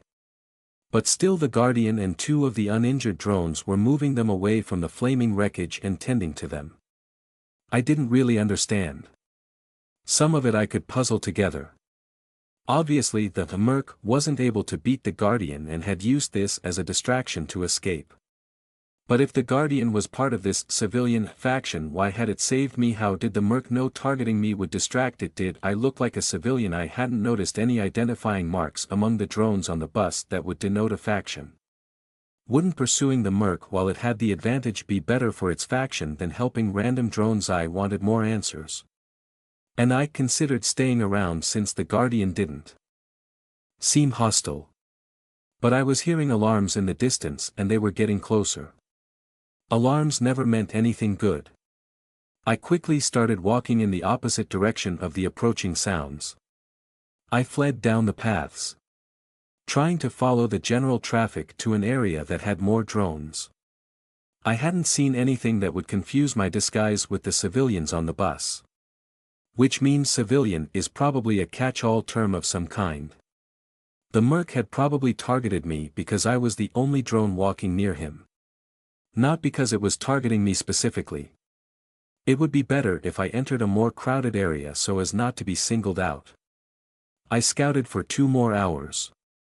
And the ambient lighting was really starting to brighten the place up. As light levels rose, the drone activity upticked remarkably. Before the encounter with the merc, walking drones had been incredibly rare. Now they were everywhere. And the streets were getting crowded with the amount of transport devices. If my timing of hours was correct, it was now the 8th hour of the day. Categorizing the drones was a difficult task. While they shared a skeletal structure and sensory organ count, everything else about them was variable.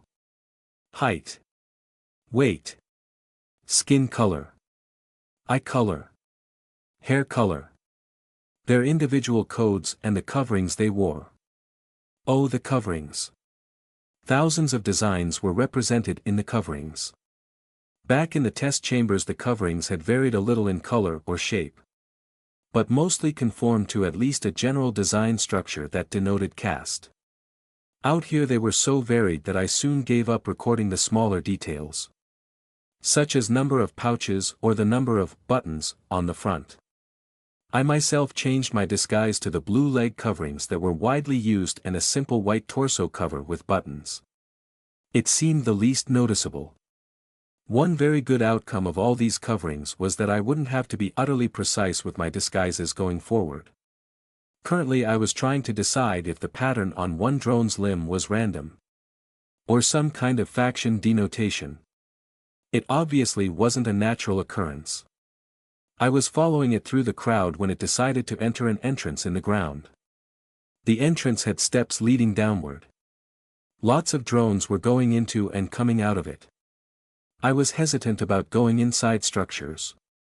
But this one appeared to be open to the general crowd. It should be safe enough in that case. And it would provide cover from any flying drones. I hadn't noticed any more, but I was still wary of another occurrence. This underground area was built in a different style than above ground. In the section of the hive I had been exploring, there were mostly tall rectangular structures. Large. Utilitarian. With few design features that weren't functional. The main variance had been in areas dispensing liquids like the coffee that Dr. Mason had given me. Here the design intent changed. There were symbols along the walls. Some displayed information. But as far as I could tell, most had no real function. There were more dispenser areas for coffee here, as well as other dispensers for some different forms of nutrient intake. It smelled good. Before receiving human.exe, I used smell primarily to determine if a substance was harmful or useful. But human.exe came with some hardware specifications that had opened up my senses to the concept of good smells. I wanted to try some of the food. Watching the drones revealed that they either handed small metal discs and flat rectangles of thin material to the operator, or they swiped a keycard against a device the operator used.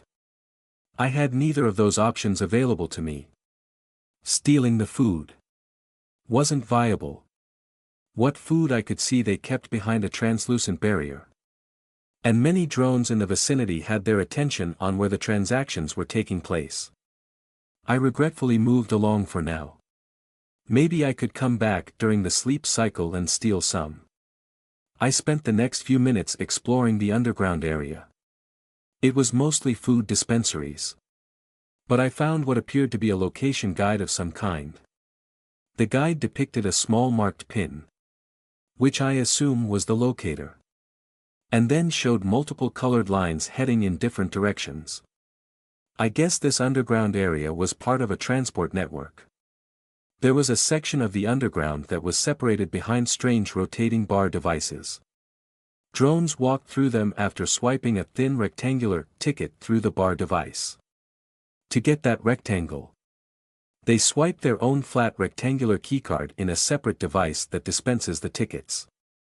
I was noticing a definite theme between drones and small flat rectangles. I turned at the sound of metal hitting the floor. One of the drones was using the ticket dispensers in a hurry. And it had dropped one of the flat metal discs in its rush. Rather than retrieve the disc, it grabbed the dispensed ticket and rushed for the rotating bars, leaving the metal disc behind. I walked to where the disc was dropped and stepped on it, absorbing it into my leg. Then I walked away before I was noticed. On one side of the disc were the symbols Liberty 2093 and a depiction of half a drone's face. I loved that word. Face. Much better than sensory organ appendage. On the other side were the symbols United North America $50 and a depiction of the same symbol that the Guardian was wearing on its back. So this is what they used as an exchange medium. It didn't seem that complicated. Maybe I could just fabricate my own. I set the micro units to disassembling the disc. The outer layer was just common metal material, the kind I could find almost anywhere. But once the micro units broke into the inside, I found a complicated maze of pathways and circuits. Several circuits destroyed themselves with a slight zap, which I recognized as being similar to the wire mesh barrier. Inscribed within the remains was a message of some kind: if you're reading this, this coin is no longer legal tender. Have a good day. Tinker Nummum. I didn't understand the message, but I understood the intent behind destroying itself upon opening. The circuits were another security measure of some kind to prevent tampering. Annoying. I would need to gather the real thing myself to exchange for food. I really wanted to try some. The smells were making me hungry. I spent the next few hours searching the underground area, as well as a 4-block radius around the underground entrance, for discarded coins. In total I managed to find 2 more $50, 7 $quarter, and 4 1-dimes. I'm not sure how much the 1-dime is worth, but it is smaller than the other 2 types, so I assume it is worth less. I was trying to find something I could buy, but the food items seemed rather expensive. I had around $3 if I was counting these right. But it looked like most food items were $3 to $6 at a minimum. I might only have barely enough, and I wasn't sure how bad getting it wrong would be. While I stood in front of a Puzzles Pretzels trying to decide if the nutrient-to-coin ratio was high enough, I detected a shift in the behavior of the drones around me and glanced over. Coming along the walkway, with its forelimbs shoved into its coat pouches, was a drone wearing full coverings and a hat. But its main feature was that its face was heavily modified. There was an extra pair of eyes next to the normal pair and set farther along the sides of its face. And instead of skin, it used green chitin that left it without the extra airway most drones had. What drones there were! The crowd had strangely died down after the initial rush, noticeably edged away from this one when they saw its face. Was it dangerous? Probably not, considering the drones weren't running for their lives. But I noticed the reactions varied from purposefully ignoring the drone to arranging their faces in a way that reminded me of the yellow fur's snarls. Maybe this was a variety of drone that belonged to a different hive. If there was a different hive with chitin-covered drones, I would prefer to disguise myself there instead. Chitin was a better defense than skin. I decided to follow it, being careful to not fall into line of sight of the extra eyes. It headed directly to the ticket dispensers, bought a ticket, and then headed for the rotating bars. The bar devices were managed by a security drone. If I wanted to follow the anomalous drone, I would have to buy my own ticket. I approached one of the ticket devices and scanned the symbols. Tickets were $2.50, which, if I was translating correctly, was just about everything I had saved. I wouldn't be able to buy one of the interesting foods. Bleh. This wasn't really a choice. Information and a possibly more lucrative environment were better than a small morsel of food. But still. Those pretzels had smelled great. I deposited the coins and touched the same symbols as the drone had until a ticket popped out. As far as I could tell, it was just a thin piece of semi-organic material with a few symbols on it. But after the coin incident, I kept my micro-units to myself. The bar device was almost self-explanatory. And after swiping my ticket, I pushed through before following after the drone. Past the bar devices, the underground room slowly funneled into a large corridor. Along the sides were more pathways with steps that led to a second level even further below ground. And it was one of these pathways that the drone descended down. I quickened my pace. I didn't want to lose track of it. After coming to the bottom of the steps, the new area was definitely set up as some kind of transportation hub. There were sitting areas for the drones and a designated platform area for them to stay within. On either side of the chamber were tunnels carved into the earth, with metal rails embedded into the ground that extended off into the darkness. Drones were standing along one side of the chamber next to one of the tunnels, most likely waiting for a transport device. The chitin drone went to the other tunnel and sat down to wait for the transport. Other drones gave it a wide berth and I followed their example to not stand out. I waited among the other drones and eventually a transport showed up, proceeding down the tunnel at impressive speeds for something that size.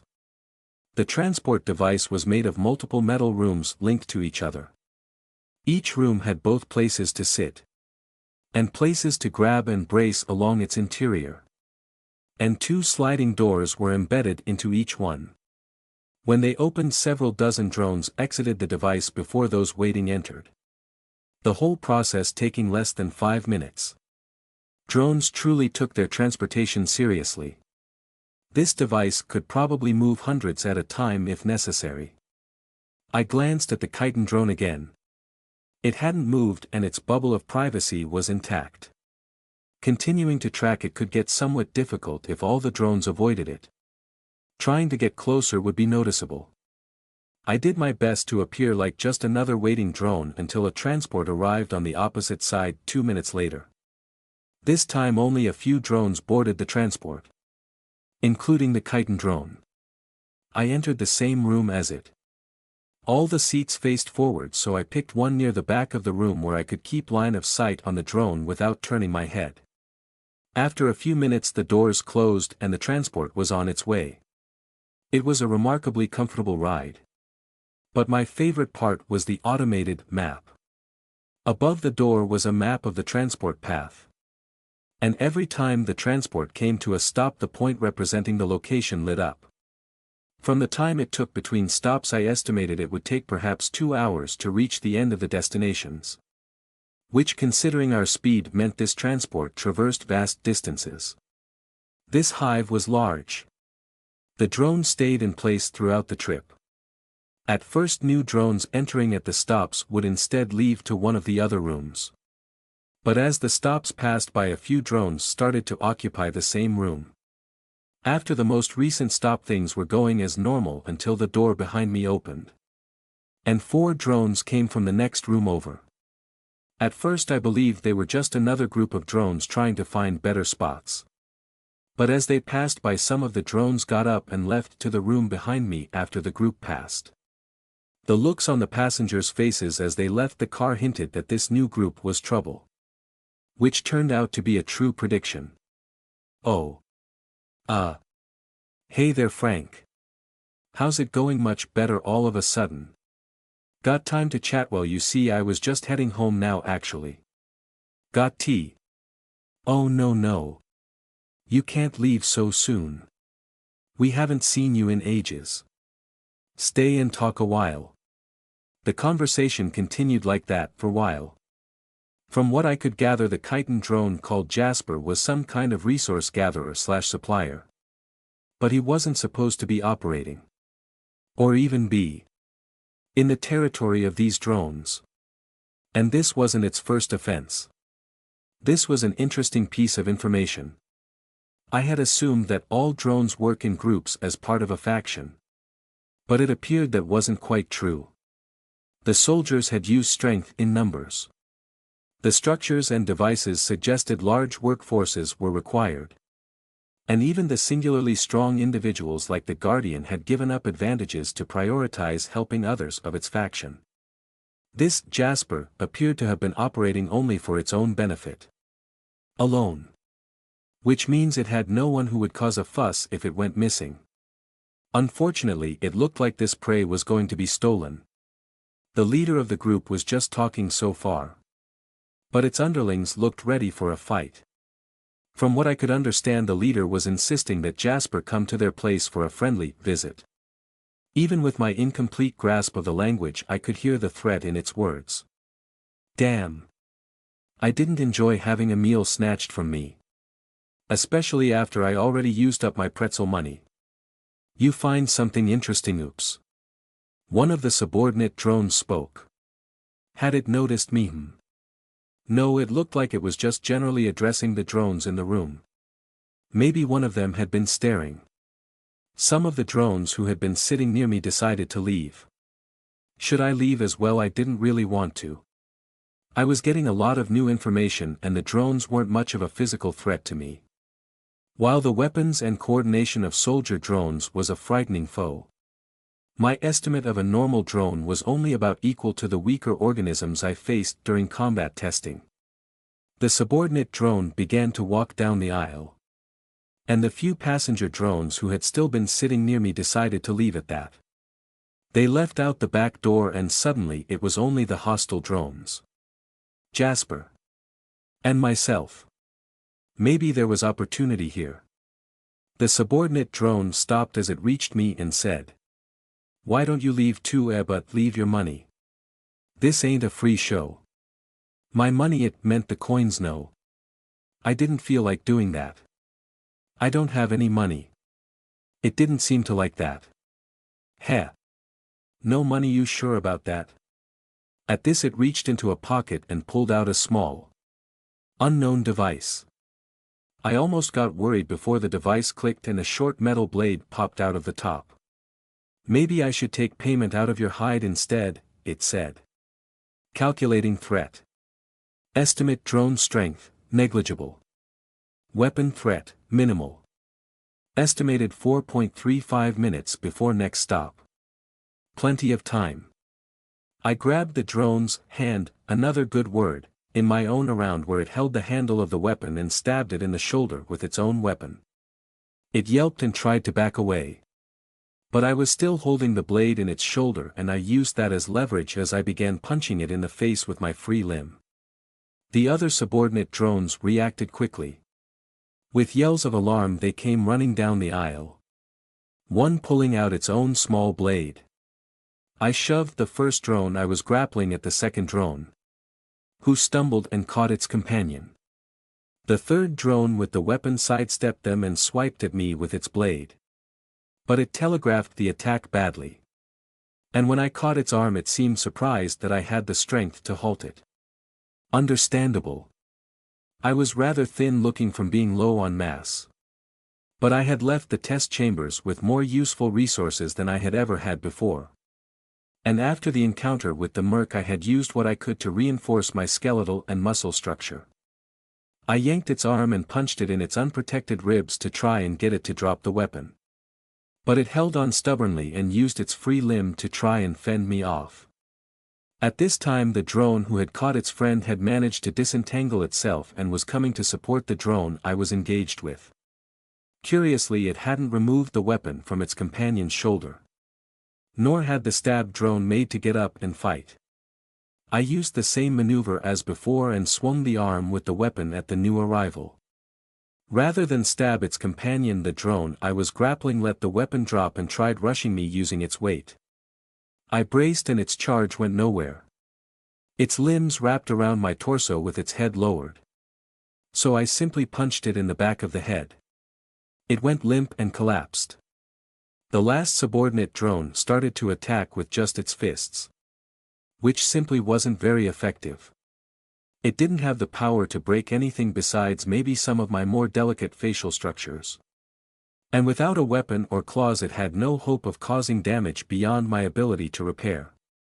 I kept my eyes safe. But I let it continue to push me backwards, raining blows superficially on my torso until it stepped too far forward in its eagerness.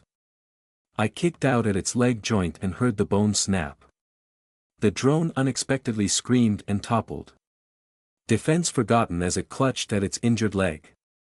I was confused by this, as it served no discernible purpose in a fight. I kicked it in the head until it fell limp. All the subordinate drones were down. But before I could start finishing them off, the head drone acted. "The hell are you idiots doing? You sit right there, Jasper," said the head drone.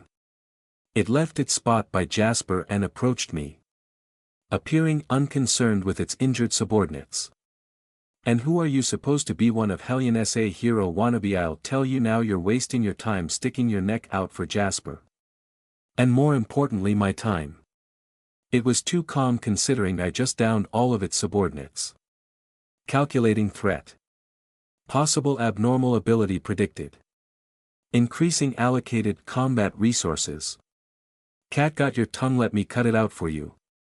Suddenly it charged, a strange green shimmer forming in the air around its arms. Increasing reaction speed to 200%. 5-second burn. It attacked with a weird swipe of its hands.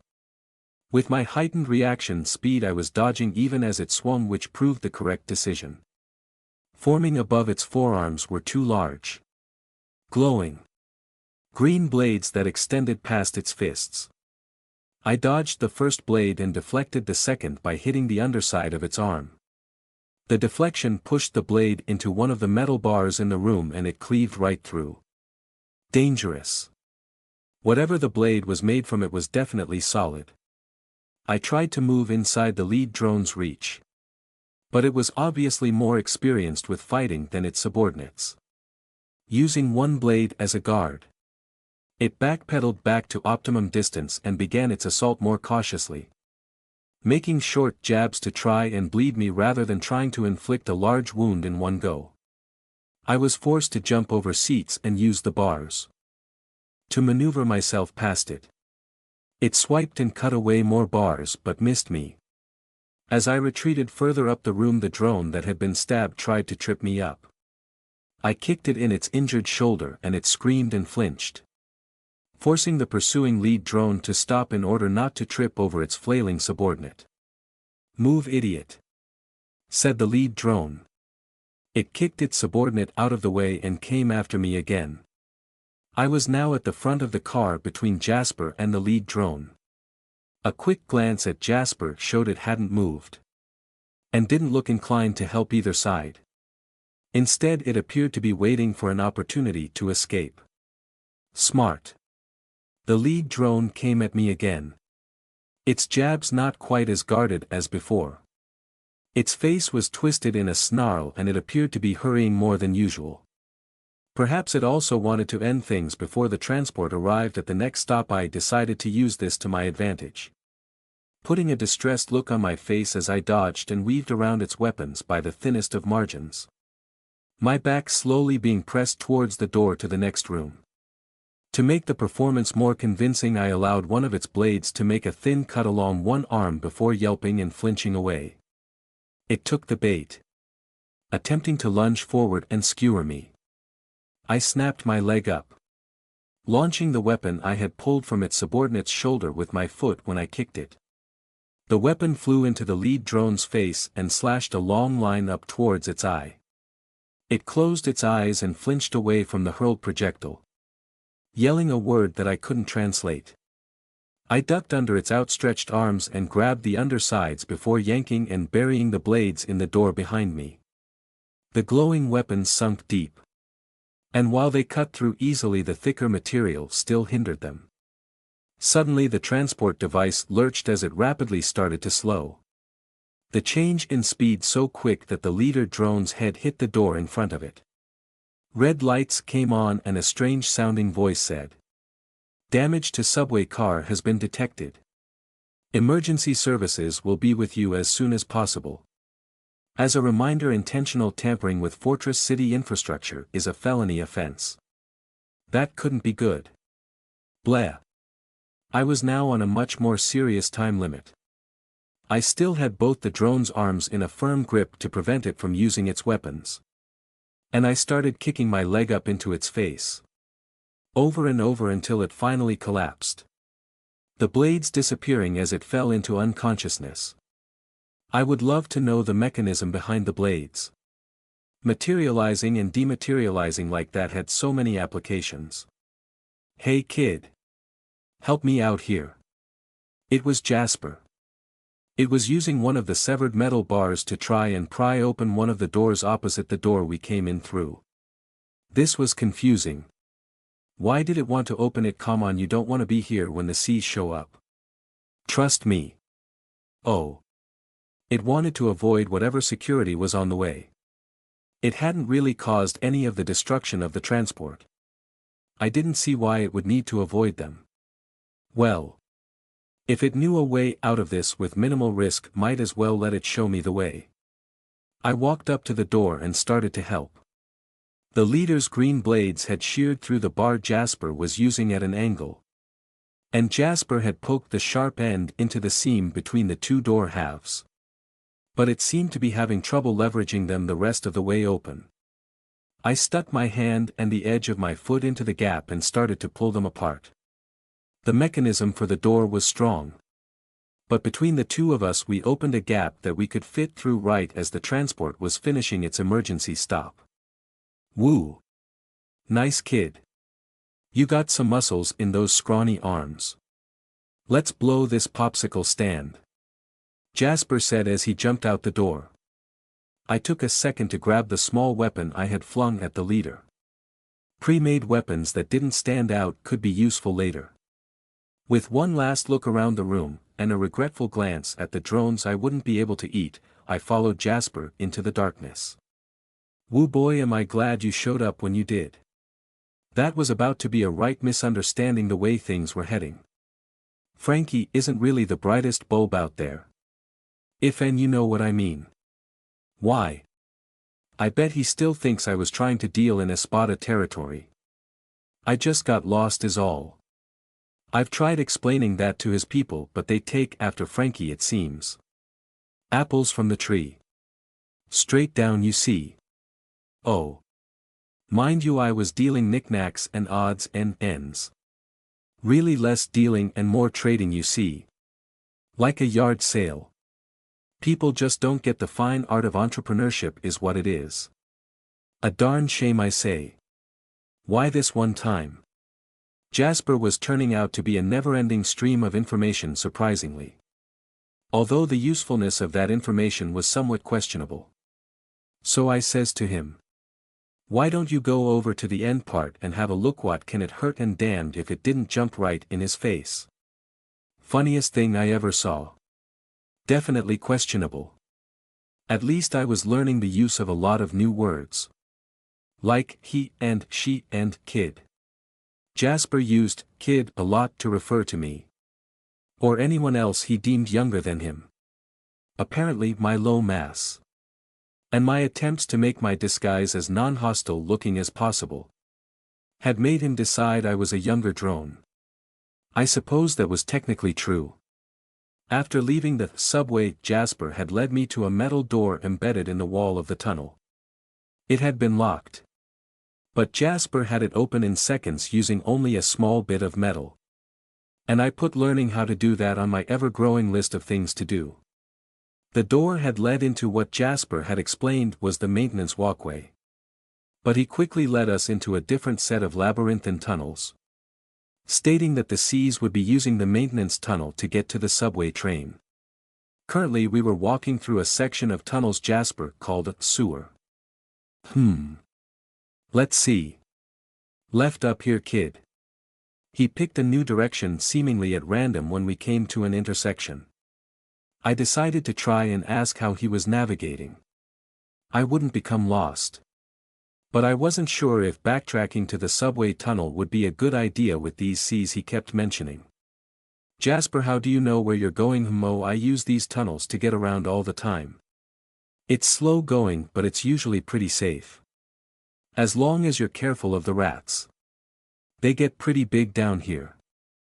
I was doing a job for I was on some business in Central, so I thought I'd take the train. Save myself the walk and hassle.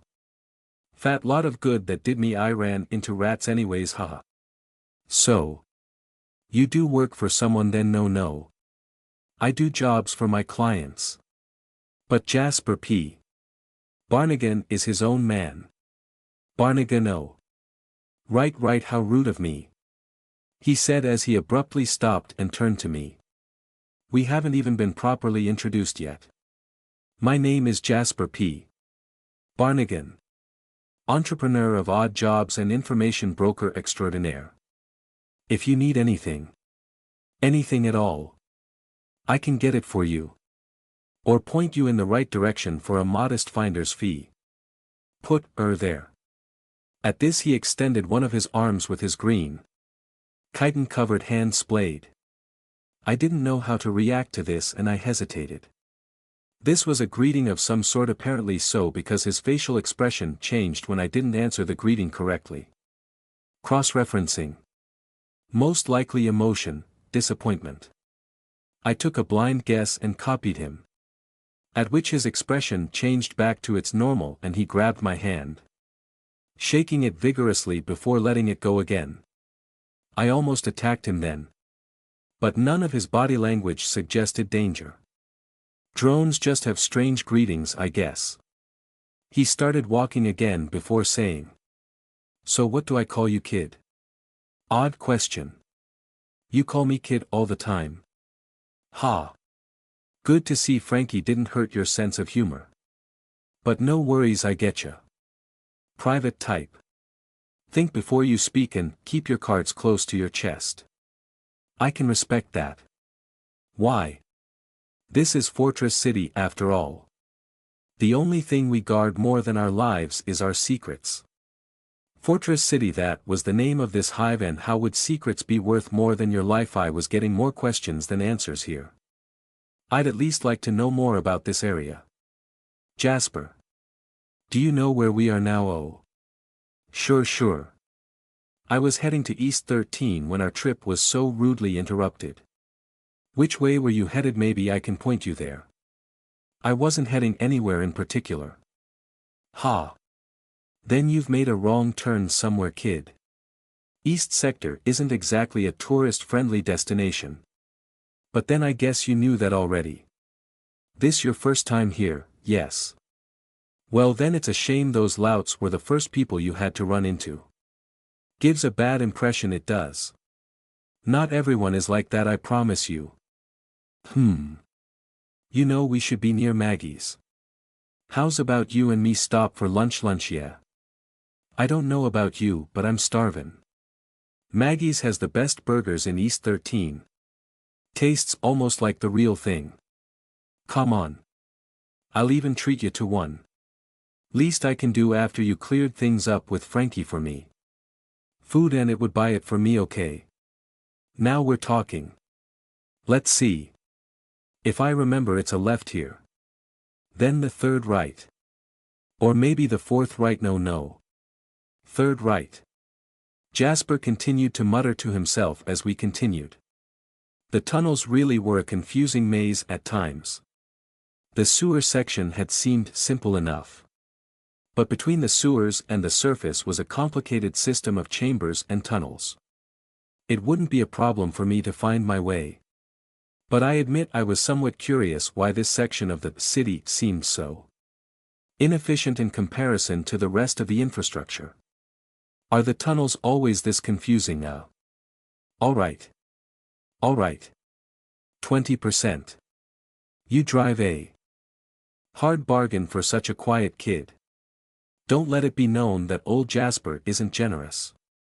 Jasper led the way through more tunnels as I tried to absorb all the terms he had just used.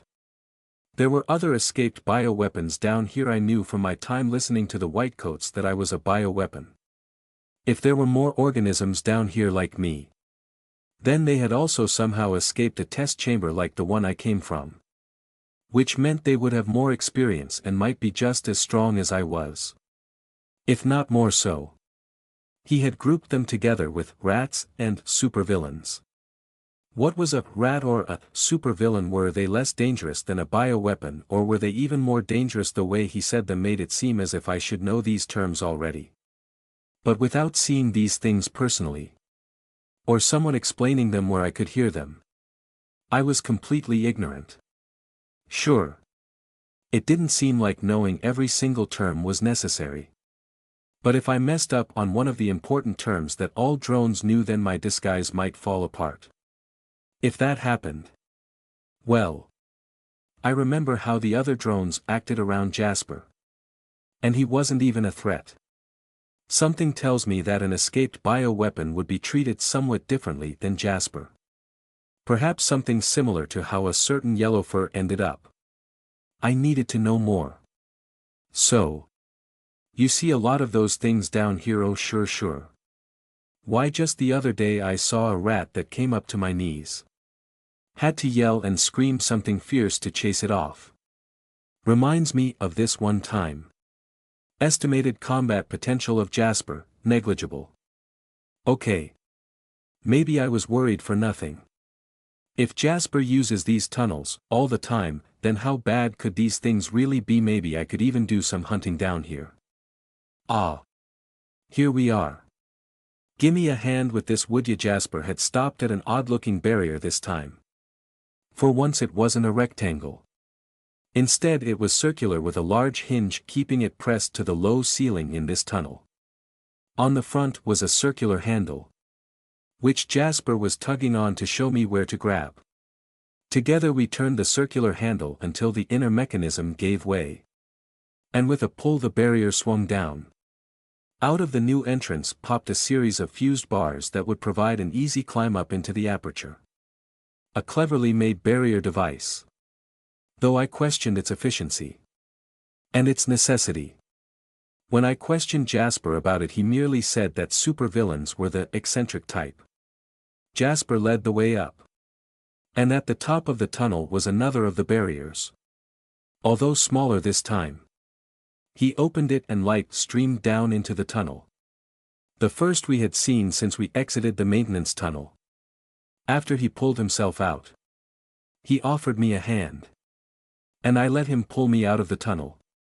The area we emerged into was interesting. It was between two buildings. Each looked about 4 floors high. And their design was abnormal. While the base design of each building had once been the same. Both buildings now had metal pipes and struts sticking out of them in odd places. Originally it looked like both had had some kind of metal fused bars. Similar to those we just used. Installed on the sides to go up and down, there were doors embedded in the wall next to these. But at some point one of them had been converted into a large pipe that looped and sloped to the ground floor. Ending near the tunnel we had just come from. If one entered at the top, I imagine they would slide all the way through to the bottom. The other walkway looked to have been cannibalized for parts. And was no longer safe to traverse. The ground itself was littered with objects. Various broken pieces of glass, rocks, paper, and one large metal container with a large cushioned seat shoved into the top. Whatever the purpose of these things was. This place definitely lacked the organization of Central. Jasper finished closing up the tunnel and stretched. Then said, "Ah, good old E13. Only been gone a few hours and it feels like I was gone days. All that hullabaloo, I guess. Come on. This alley is only a block away from Maggie's." I followed Jasper out of the narrow alley. And then down the pathway as he led me to our destination.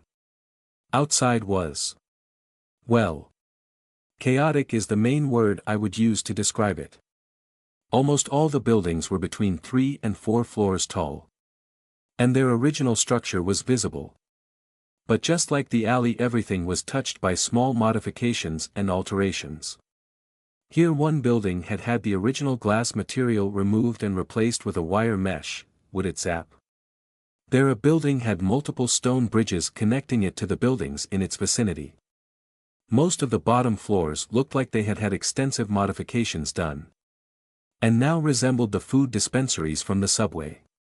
Signs were everywhere, declaring open or closed. And quite a few of them were formed from glowing translucent tubes. And the drones were just as varied.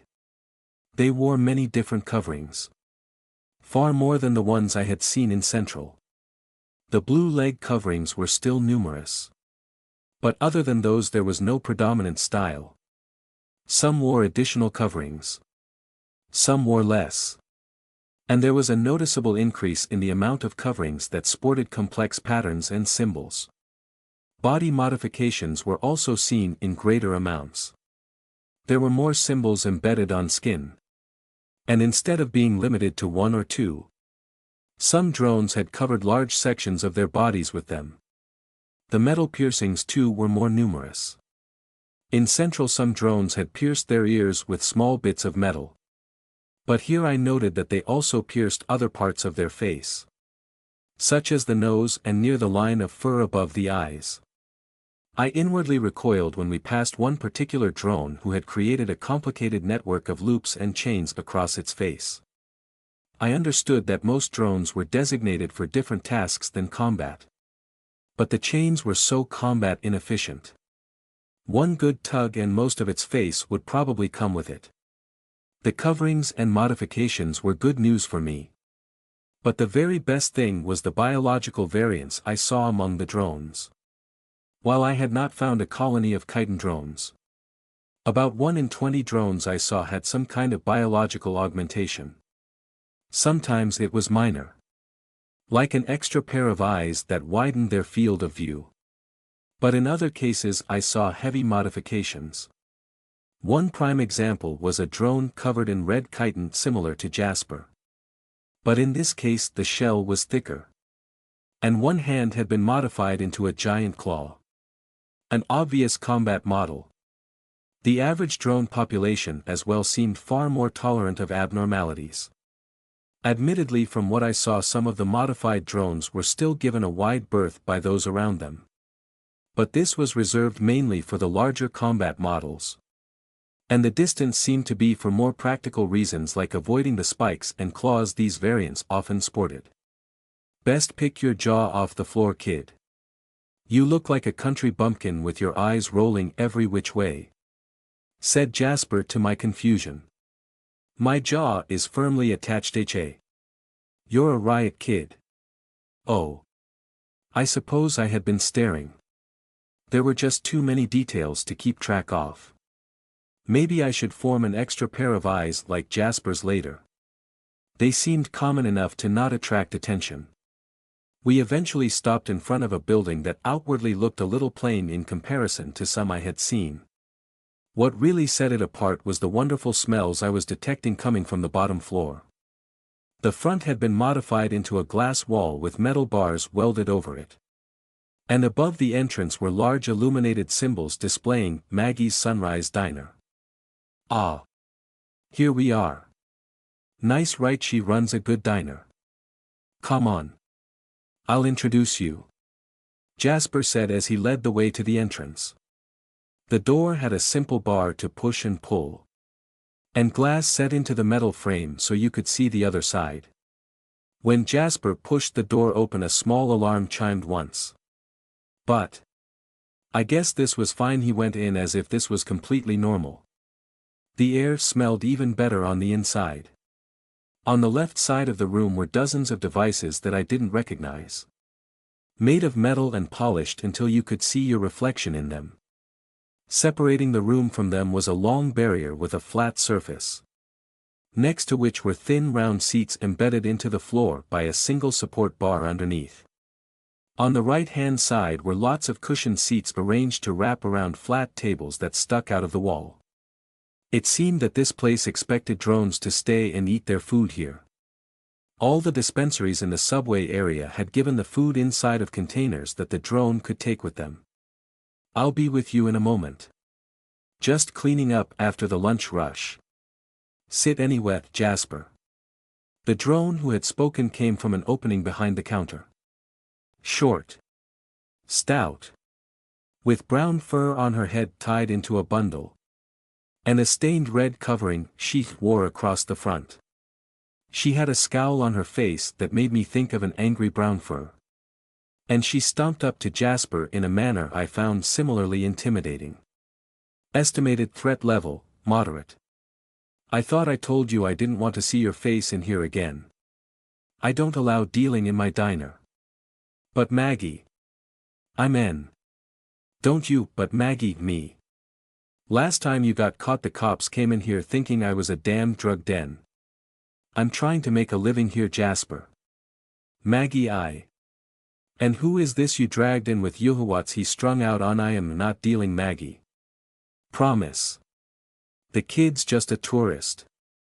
Got caught up with some of the espada and I thought I'd help him out. Out of the kindness of your heart, I'm sure. Then she turned to me. Well, kid, he blowing hot air or what? I looked between the two of them. Maggie sternly glaring at me. And Jasper's wide eyes that he kept moving to try and signal something. I was pretty sure we were in danger. Too bad I couldn't understand what Jasper was trying to convey. I decided to stick to the important truth. He said he'd buy me a burger. At this she eyed me up and down and I went still. If she attacked, I was running. Finally her glare ended and she sighed, fine. Fine. Grab a booth. I just swept the counter. 2 number ones. I'm assuming you got the cash for this, Jasper. I've got a chit, Maggie. Hand it over. Ah, Maggie. I'm good for it, you know that. Want I should bust your arm? Right here, ma'am. I've got it right here. He handed her one of the flat rectangles I saw drones using at the subway. She brought it over to a device sitting on the counter, while Jasper led me over to one of the booths.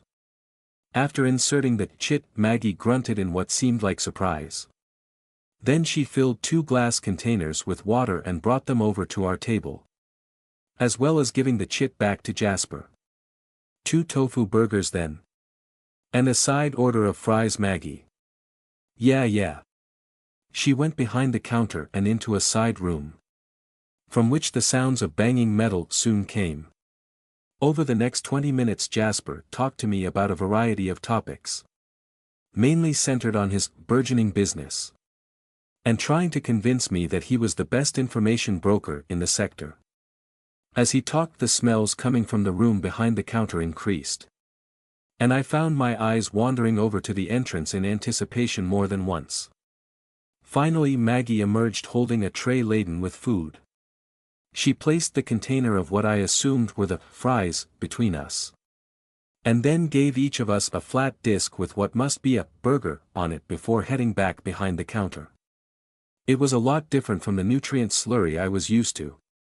Appearing to be various layers of solid organic material layered on top of each other. The smell coming from it was wonderful. Across from me Jasper reached over to some small paper packets set up next to the wall. Ripping one open. He poured it into his glass of water, which turned a bright pink color. Then he grabbed a few fries and placed them inside his burger before saying, "Bon appetit," and taking a bite. I followed his example before taking a bite of my own. The next thing I knew, my burger was gone. Estimated resource return, 85%. I had eaten the entire burger in a few short moments. Unable to stop myself. It just tasted so good. I had never imagined that something could taste this good. And the resource return was phenomenal. The nutrients packed into the burger so densely that it was better than an equal amount of the yellow fur flesh by a wide margin. I had underestimated drone ingenuity yet again. This burger was truly made to be eaten. Although eating it that quickly may have been an error. Jasper was looking at me wide-eyed. And he hadn't even finished eating his first bite. Was my disguise compromised maybe? He finished chewing and swallowing his bite of burger before saying, "Liked the burger, huh, kid?" He was still using "kid." That was good. I guess I'd answer his questions for now. He had been decidedly non-hostile so far. I could always run. It's the best thing I've ever tasted. it. But. Shoot kid. It's just fake meat on a bun. What was that, and nothing Maggie. Kid really loves your burgers. Jasper continued in a lower voice. When was the last time you've eaten kid? Not counting the coffee, it was the yellow fur meat. 26 hours. 34 minutes. 44 seconds. Yesterday morning. Jasper eyed me for a moment before sighing. And then he slowly pushed his plate. With the burger on it. To me. Here kid. But eat it slow for God's sake. He was giving his burger to May, was suddenly very glad that I hadn't killed him back in the sewer. I ate as slow as possible. Savoring it. While Jasper nibbled on the fries. Uncharacteristically quiet. He appeared to be thinking about something intensely before he said. So which is it kid? Mutavis. Or a bad trigger? What were those? Oh, don't give me that look. You obviously aren't a normie. No normal person fights 4 people with knives. One a super, I might add. And wins. Or walks through miles of unlit tunnels without a care. I thought you might be a plant when you followed me from the station and then conveniently saved me. But if you are, you're the worst plant I've ever seen. So it's one of 4 things. 1. Your Beneticide decided to be extra nice to you and you're joyriding it like an idiot. 2.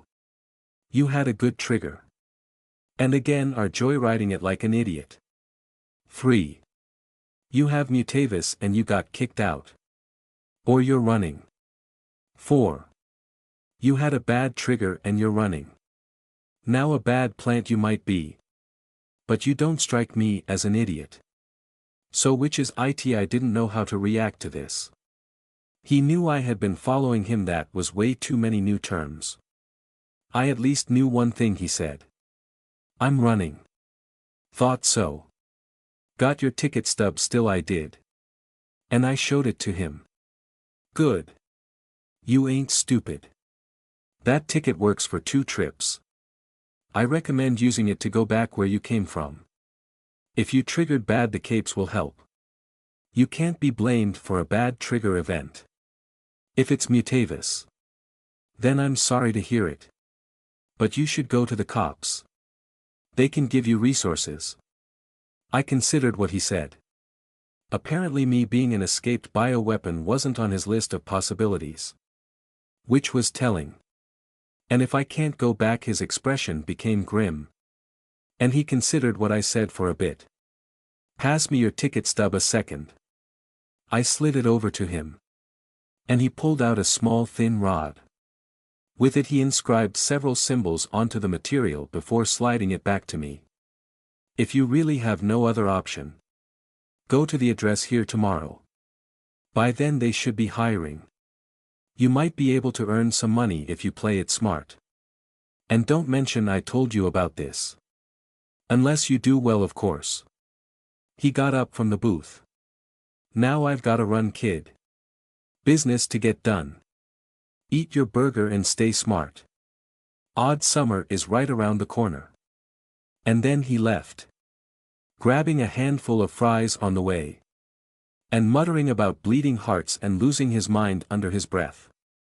I considered his advice. Hey Maggie, what's up hun, can I trust Jasper? She barked a laugh and scoffed at this. He's a greasy weasel and his fake accents aren't worth the dime they stop on. But he is the best information broker in E13. He's good at that at least. I kept eating my burger. I didn't leave on the subway.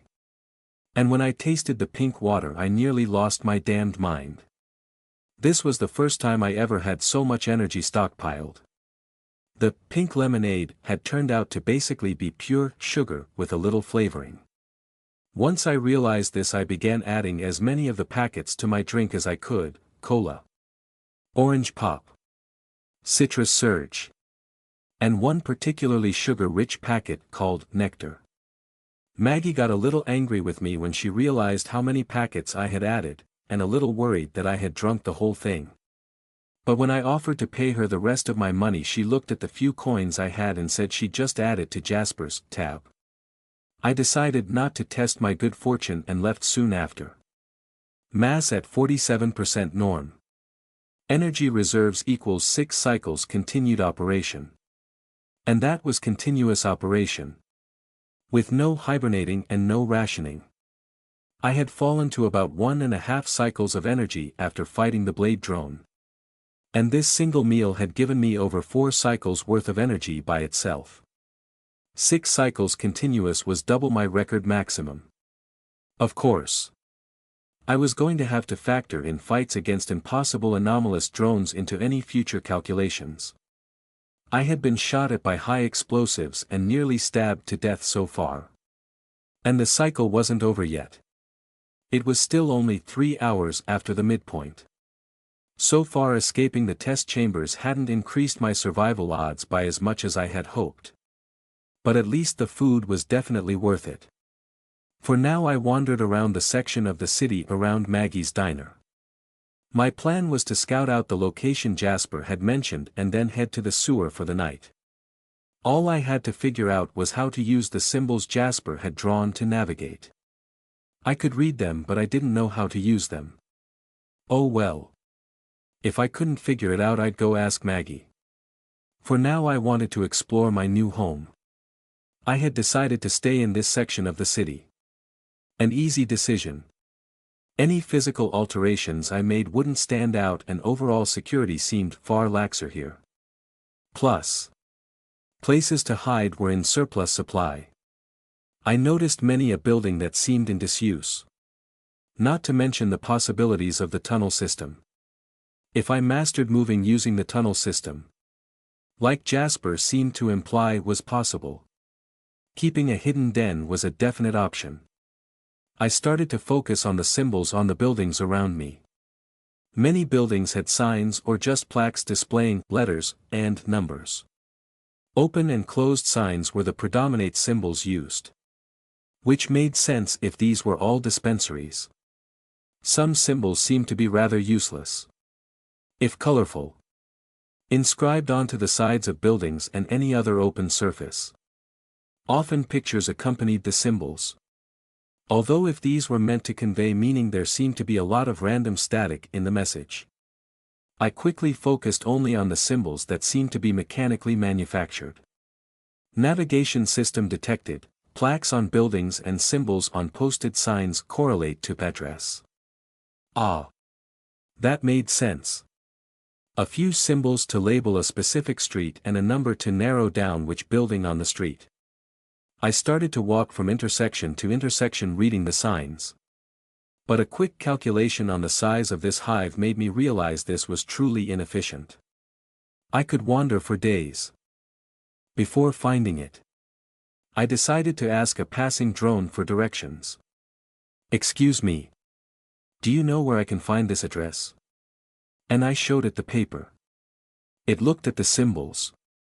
But once it read the address, their brow furrowed and it looked me over worriedly. You sure this is where you want to go? I need to go here." "Well, alright, I guess. You just head south from here and make a left when you hit Ashwood St. Okay. Thank you." Now if only I knew what south was. The next couple drones I asked all gave me similar answers, from which I was able to triangulate the general direction of south. The reaction of the drones was widely varied once they realized where it was I wanted to get to. Some became friendlier. Others warned me that it was a rough neighborhood. And one in particular refused to speak to me any further. I started heading towards Ashwood St. And slowly the general design of the building started to change the farther I went south. Now they had 5 to 6 floors each. With more structured walkways both bypassing the street and connecting them to each other. In some places this created large dark areas where enough walkways together blocked the sun. Bright lighting devices attempted to light these areas where they weren't broken. The somewhat disused look continued to be prevalent despite the increase in drone traffic here. I walked up some steps to get to the third-floor walkways. Sunlight lit this level and it was easier to see potential threats coming. The nearly dark ground level had looked increasingly dangerous, with a noticeable increase in combat model drones just sort of loitering around. Multiple blocks went by without me having to descend back to the ground floor, passing by what appeared to be dispensaries, although I neither saw nor smelled food. And the signs left something to be desired in informing me what the purpose of these places was. Maybe the signs were in disrepair as well. Eventually, I reached an intersection with a street sign declaring Ashwood St. To both my left and right the walkways had become simply a solid surface.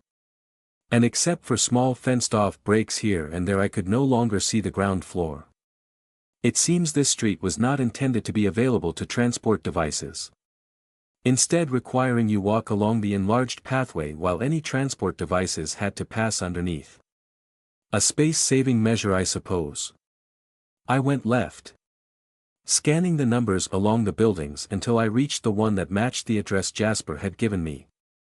The building it belonged to was rather unremarkable. Like the others, it had an entrance at walkway level, but it had no visible dispensary or sign displaying its purpose. I wasn't at the wrong place. The number on the wall by the door was indeed 512. And the address Jasper had given me was 512, Ashwood Street. Annoying.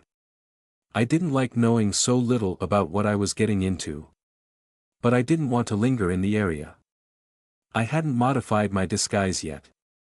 And I still wasn't exactly sure how Jasper knew I had followed him from the subway. If he could notice me, so could others. So for now I would leave and work on making my disguise better. It seems that while my disguise looking young was good for interactions with most drones, like with Maggie and Jasper, it wasn't very good at dissuading would-be predators. Because I was being followed. I had picked up my stalker on the way to the job site. So at least I knew it wasn't someone from the job itself.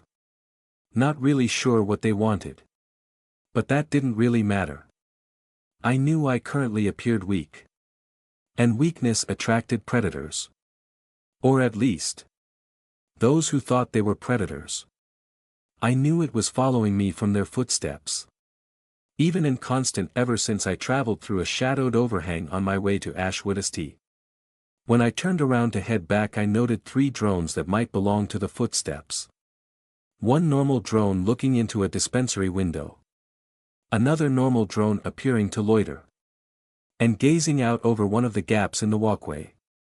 And one combat drone with scales and long claws on its fingers, strolling up the path more slowly than its leg length suggested it needed to. These drones hadn't been here when I first walked by. So one of them had to be my stalker. I headed back to where Jasper and I had exited the tunnel system. The whole way there I listened for the footsteps. Sometimes lost among small crowds. Sometimes obscured by passing transport devices. But when things quieted down there they were again. They hadn't tried to close on me yet. There were too many other drones around. But eventually the amount of drones would thin as we strayed farther from Ashwood. The sun was also getting lower in the sky and many of the drones were heading home for the night. I waited until I passed a larger cluster of drones, hiding myself from view among them. Before I passed the crowd completely I ducked around the next corner into an alley and started running. Right. Left. Right. Straight. I burned some of my extra energy to put some speed into it, and sped through the alleys behind the buildings to try and lose my pursuer. I had heard the footsteps behind me at first picking up speed. But I had plenty of energy and just stayed at top speed until I finally lost them. I ran an extra few blocks just to be safe. From here navigation was easy. The buildings around Maggie's diner were more organized than near Ashwood, arranged into perfectly square blocks. And eventually I turned into the alley where the tunnel entrance was. I walked over to the barrier and checked my surroundings one last time before I twisted the handle open and entered the tunnel. closing the barrier behind me. It was dark, of course. But I simply adjusted my eyes into a lower spectrum until I could see. I was still disappointed I hadn't thought to disguise this ability from Jasper. But he had walked into the dark first and I had thought it was normal for drones. Jasper's eyes had looked normal enough to me. Despite having 4 of them. Now then. The next order of business was to acquire mass. The meal and sugar had filled my energy reserves. But I was still really low on mass and I would likely need more for whatever this job was. From context it was easy to understand that a job was a task. And doing said task would earn me a reward. In this case, money. In that way it was basically a puzzle test like back in the test chambers. I began exploring the tunnels in earnest. Looking for any signs of biological life. Quickly I started encountering things like scratch marks in the stone. Or stains from long ago kills and waste disposal. Apparently Jasper really did know these tunnels well. Because he had threaded us through all the areas that saw biological traffic. I was walking through a stone corridor when I heard noise coming from around the next corner. Slowly I stalked up to it and extended one of my eyes on a tendril to peek around the bend.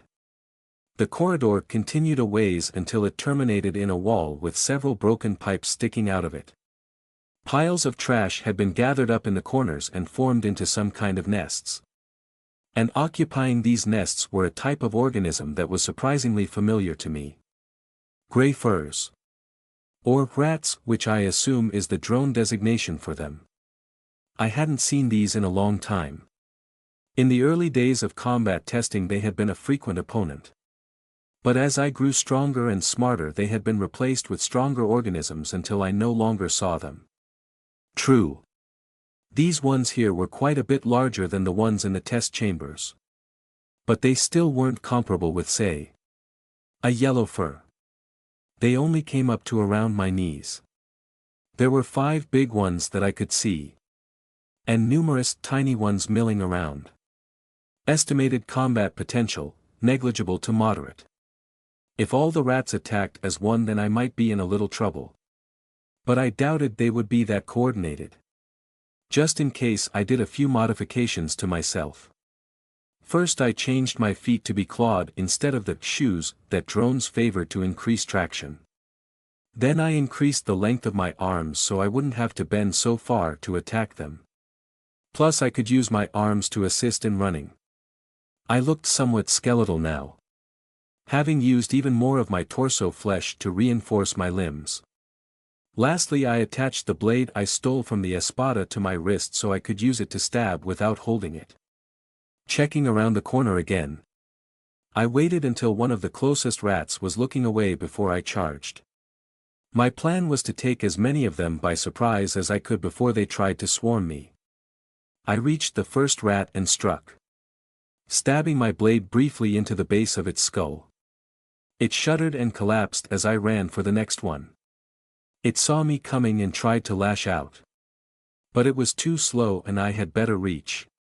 Allowing me to stab my blade into its eye. This didn't kill it immediately and I was forced to hold it down with one hand while I ground the blade around to destroy its brain. I finished and prepared to defend myself from the swarm. Which hadn't made to attack Methy were all running away. I had expected them to take advantage of their numbers and try to overwhelm me. But instead they were scrambling for the broken pipes at the end of the tunnel. If I didn't hurry they would all get away. I ran after them and killed whatever I caught up to. Unfortunately this meant I killed just 5 of the tiny rats. The other 3 large rats all managed to find a big enough pipe to escape into. Quickly I found myself alone in the corridor. I had made a slight miscalculation. I had expected the rats' behavior to match what those in the test chambers had done. Namely try to swarm all at once and hope for the best. But out here where we weren't stuck in a cage the obvious strategy was to run when an unknown predator attacked. I had done the exact same thing barely 2 hours ago after all. Oh well. Learn and adapt. I collected the corpses and began to eat. They were Disappointing. The corpses were mostly fur, skin, and bone. The muscles stringy. And fat content almost non-existent. To say nothing of the taste. Bleh. I just let the micro-units absorb them after I tried the first bite. Come to think of it, what did the rats eat down here beyond the odd organic stain? I hadn't detected anything that even hinted at a food supply down here. Maybe they rated the surface for food mass at 62% norm. Better. If not quite where I wanted to be. Looking around, I decided to check the nests for anything the rats might have left behind. If they were living here, they might have stashed something edible. Shredded paper. Bags labeled recyclable plastic. Dirt. Old fur. All of it was caked into the crevices of chewed metal and stone to make soft resting spots. All of it basically useless to me. I tore some of the nest apart to see if I could at least get some useful material. And a coin rolled out from under the pile. I grabbed it. Yep. It was a real dime piece. I started to thoroughly tear the nest apart and a cascade of shiny objects fell out. Not all of it was coins. I noticed a few small pieces of bent metal with shiny rocks embedded into them. And some pieces of colored glass. But there was easily over $5 in coins here. I excitedly gathered up all the coins. Even if this hunt hadn't gone too well, I might still be able to afford another burger, which to me was an even better prize. They tasted so good. I finished checking the nests and started to head back to the tunnel entrance. All together with the coins I already had, I had gathered $7.34. I reached the round barrier and started shifting back to my disguise. But I changed the arm design this time. Rather than return them to normal, I would just change the bone structure a bit and compress them. This way I could extend them to max range quickly without having to spend resources shifting them every time I came down here to hunt.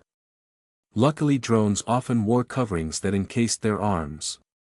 And I changed my torso covering to do just that. Along with changing the color to black. Hopefully this would fit in better with the styles I had seen. Once done, I climbed up the bars to the entrance, spinning the handle to open it. Hopefully Maggie's diner would still be open by the time I got there. Don't move. Damn. I had barely stuck my torso out of the entrance when it spoke. It was the drone who had been loitering. As well as a different drone I didn't recognize. And the new one was holding one of those projectile weapons. It was smaller and fit into a single hand. But the design was too similar to be anything else. Get out of the tunnel and drop whatever you have. No sudden moves. It was just the two of them here. And only one of them had a weapon. The main concern of the projectile weapons was that they punched a hole through flesh easily. But it was just one gun this time. It couldn't do much damage to me by itself. And the chances of it hitting my shielded core from this position were rather low. Move it, you. Have you both just been waiting here the past 2 hours? That seems like poor risk/return calculation. I interrupted. Shut it. You went back and forth between Ashwood and the tunnels. Don't even think of lying. You found something down there, or you're doing a cowl delivery. Now hand it over or tell us where it is. Can I ask how you tracked me here, at least, you little? Both my arms snapped out and I grabbed each of them by the throat.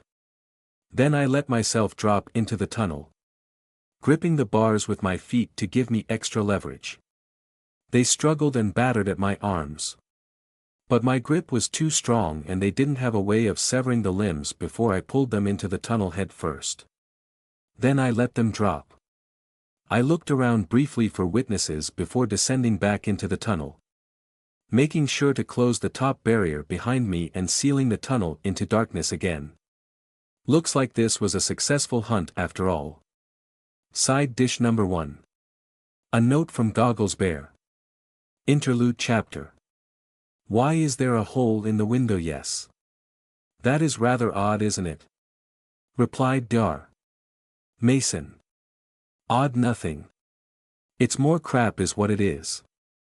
We've got a ton of stuff to do and they're keeping us waiting in a drafty conference room for an emergency meeting they haven't shown up for. I doubt they even realize how important the work is right now. Like we need a little pow-wow to tell us the entire project's going sideways. We should be downstairs fixing things. I still haven't figured out exactly what caused the nanites to fail in the damn cougar. I'm sure you'll figure it out, Brett. If I can get back to work, sure. And it's cold in here, said Brett. Too worked up to acknowledge the attempt at consolation. I'm sure they'll be here soon. This mishap has undoubtedly created quite a bit of paperwork at the top end of things as well. Only Brett's respect for Dr. Mason kept him from voicing what he thought about that. To Brett, paperwork was a necessary evil in order to record results. And the fact that Dr. Mason handled most of it for the project meant he held his tongue on the subject. Regardless, they weren't kept waiting much longer. The door to the room opened. And in walked a short man in an immaculate black suit. Shoes shined to a reflection in his black hair slicked back with gel. The picture would have been perfect if he weren't straining to maneuver while holding both his briefcase and a cardboard box filled with cables and cassette tapes. Sorry to keep you gentlemen waiting. Had to get permission to retrieve these tapes. He walked over to the other side of the table and placed down the box. Followed by his briefcase. Dr. Mason. Mr. Savvy. It's nice to meet you. You can call me Mr. Slick. I work for New Dawn's president directly as a sort of rapid response man. I'd like to go over a few things concerning the state of your project. I've been reading over the reports and I must say it's interesting stuff, said Mr. Slick with a smile, as he proceeded to open his briefcase and began pulling out papers. Using nanobots to attempt to control the Mutavis virus. Makes for a much more interesting read than most of the paperwork I usually have to go through. He finished pulling out papers and closed the heavy briefcase with a clunk. Now to get to the point. Concerning recent events, New Dawn Inc. has decided to put this project on hold. It seems. Brett popped out of his chair upon hearing this. You can't. We were finally getting somewhere. We've worked too damn hard on this. Sit down, Mr. Savvy, replied Mr. Slick, his friendly demeanor suddenly absent. The room had already been drafty. But now the temperature felt like it had dropped several degrees. The warmth stolen by Mr. Slick's frown. Brett cringed and sat, remembering who it was that Mr. Slick reported to. This was another reason why Brett normally left dealing with the paper pushers to Dr. Mason. He just didn't have the temperament for it. Now then, said Mr. Slick, his smile right back in place. While I do need to discuss with you both the state of the project. The reason the project is being put on hold is that odd summer has started somewhat early this time around. All biological projects are being put on hold for now. Not just yours. So it's already been confirmed then? Asked Dr. Mason. Not officially. But it was this whole incident with your project that confirms it. I took the liberty of speeding up the autopsy on the cougar. While there isn't any trace of the nanobots, there also isn't any evidence of the normal wear and tear caused by rapid mutation and growth. The cougar-triggered gentleman. Mutavis had nothing to do with it. Of course. That explains the speed of it. I thought the nanites. Dr. Mason, if we check the data we should have a perfect recording of a fauna trigger event, said Brett. Dr. Mason chuckled at the sudden reversal of Brett's mood. You see, Brett. What do I always tell you, just a setback? I'm afraid I wouldn't celebrate just yet, Mr. Savvy. Dr. Mason. interjected Mr. Slick. Now, I have some slightly more sobering news to impart to you both. You see, while this project is currently being shelved due to odd summer, there has been some question as to whether or not to restart it upon odd summer's end. You see, this endeavor has not quite been meeting its project goals. And it's been brought into question whether or not the significant expenses to keep the project running are worth the results. But we've been making lots of progress. The scientific value alone. Believe me, I understand the scientific value of your results so far, Dr. Mason. However, New Dawn Inc. is a weapons manufacturer. And when it was agreed to fund this little venture, the both of you promised that you could deliver a weapon from your research. A promise you have not yet delivered on. But the prototype was performing well. Yes, it died to the cougar. But you can't expect a prototype to win against full-blown superpowers. Especially not in its first real-world encounter. That is one of the reasons why this is still up for discussion, Mr. Savvy. Please. Let me outline the situation a bit more precisely. Things are a little more complicated than they appear, and I have some things here which should help to show why we are apprehensive about this project. Mr. Slick began to unpack the box of electronics he had brought with him. From it he removed several cables, cassettes, a portable screen, and what appeared to be an antique cassette player. Now, as the accident happened in the middle of the night, we don't have any eyewitnesses to what happened. Luckily we do in fact have a recording of the test chamber. Which is what I have with me here. Mr. Slick said, as he finished withdrawing components from the box and began assembling them. We thought electronic surveillance was a security risk. Replied Dr. Mason. If we could have had electronic recordings, that would have made things much easier until now. Added Brett sullenly. Ah. Well, as you are both aware, these biological weapons experiments are not, in the strictest sense, completely legal. Necessitating the lack of electronic recording and the excessive pen and paper work. Both Mason and Brett deflated a bit at the reminder of the legality of the project. They had known what they were getting into beforehand, of course. But they had felt that the chance of finding a possible method of prevention for Mutavis outweighed the risks. Now this little device is a VHS recorder. Practically an ancient relic. But what it lacks in modern features it makes up for in the fact that it records the footage onto a physical tape and not an electronic file. Thus preventing any passing technopaths from being able to see what it records. They'd have to physically grab the tape and watch it from the player. And this little device was set up to both wipe the tape every couple of days and self-destruct if someone tries to tamper with it. That's the reason I was late. Had to call the president himself and get the passwords for it. Wait. So we actually do have security tapes for the lower floors then? Asked Brett. No.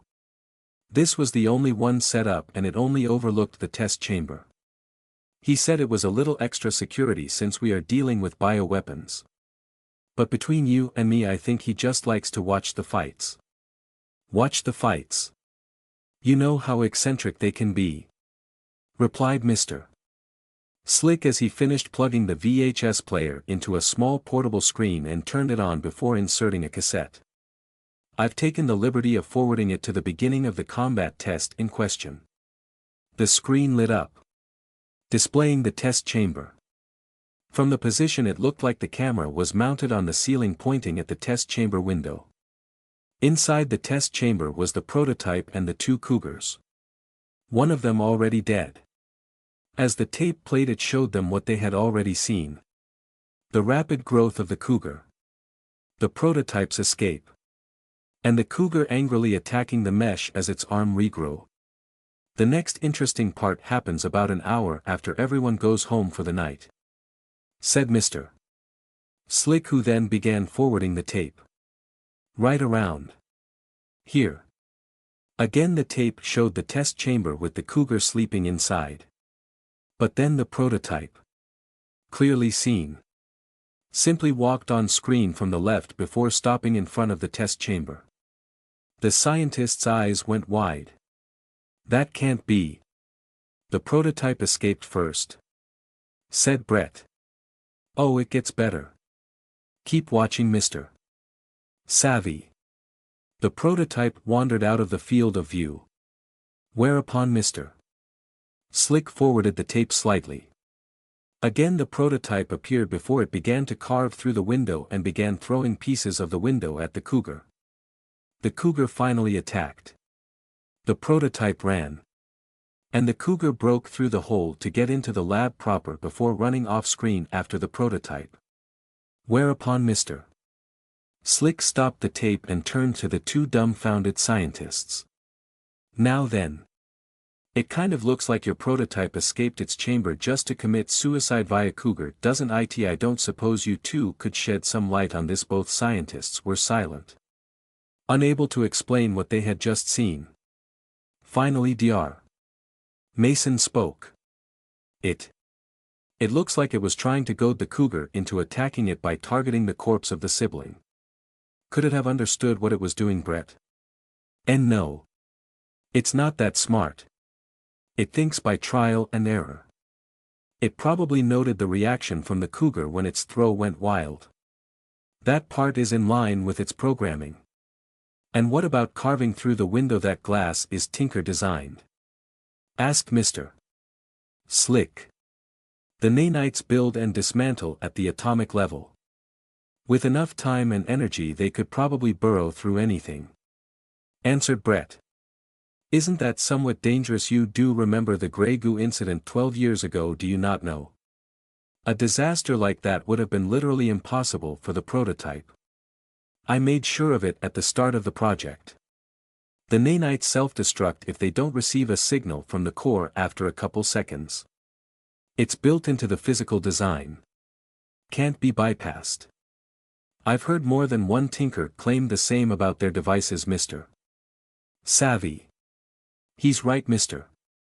Slick, interjected Dr. Mason. At the hardware level the nanites and core are more like molecular clockwork than programmable machines. I checked over the design myself when we started the project. We wouldn't have gone ahead without that failsafe. I see. What about it leaving the test chamber? That I'm not sure of, said Brett. It was supposed to follow orders when it received them. But it had automatic protocols to follow otherwise. One of which is trial and error in a combat situation. When one of its combat tactics failed it was supposed to try something new. Admittedly exiting the test chamber is a leap in logic. But it did seem to be getting more original in its tactics over the past dozen or so tests. I'll need time to go over the memory dumps to really figure it out. I see. Well, in that case I suppose I only have one more question that remains unanswered. At this Mr. Slick pointed at the window. Both scientists looked. And after a second their gazes snapped to the hole in the window. The carved hole. How long has that been there? A guard reported it this morning. It's what caused me to be called for. Although when I arrived I expected a break-in. Now I'm thinking it's more along the lines of a breakout. Mr. Slick turned to the two horrified scientists. I don't suppose you could convince me that hole is entirely coincidental and that the prototype is definitely dead, could you? Neither scientist spoke up. Pity. Then I must ask. Is there any way this could be traced back to New Dawn Incorporated? Brett snapped out of his fugue at that. You can't be serious, we need to warn people. I already have. I sent a report to Central stating we had confirmed an animal trigger. A clear indicator that Odd Summer is starting. New Dawn Inc. is dedicated to holding back the horrors that Odd Summer brings as well as cleaning up the aftermath. But we can't do any of that if a bunch of capes are breathing down our necks and holding back progress. Can I make myself clear? I "Bu. Crystal Mr. Slick," said Dar Mason as he put his hand on Brett's shoulder. "We quite understand the situation." Brett looked at Dar Mason before his gaze sank to the floor. His shoulders slumped. "Good. As for the prototype, our agents will keep an eye out for it. Although I doubt they'll find anything with Odd Summer in effect. An escaped monster isn't exactly at the top of the list of strange things right now. Is there anything else you can tell me about it that might help them find it? Its physical abilities are all detailed in the reports," said Dar Mason. "As for behavior, if it's still following protocol, it will prioritize survival. Learn from combat. Map the area. Seek tactical advantages. Avoid major threats." Dar Mason trailed off. "And eat when it's hungry," finished Brett. "I see. Mr. Slick turned to the window. "Well, keep your chins up, gentlemen. With Odd Summer starting, there's always the chance it will crawl into a hole and die before it ever sees another person. There's plenty of scarier things out there, after all." Mr. Slick turned back to the two of them.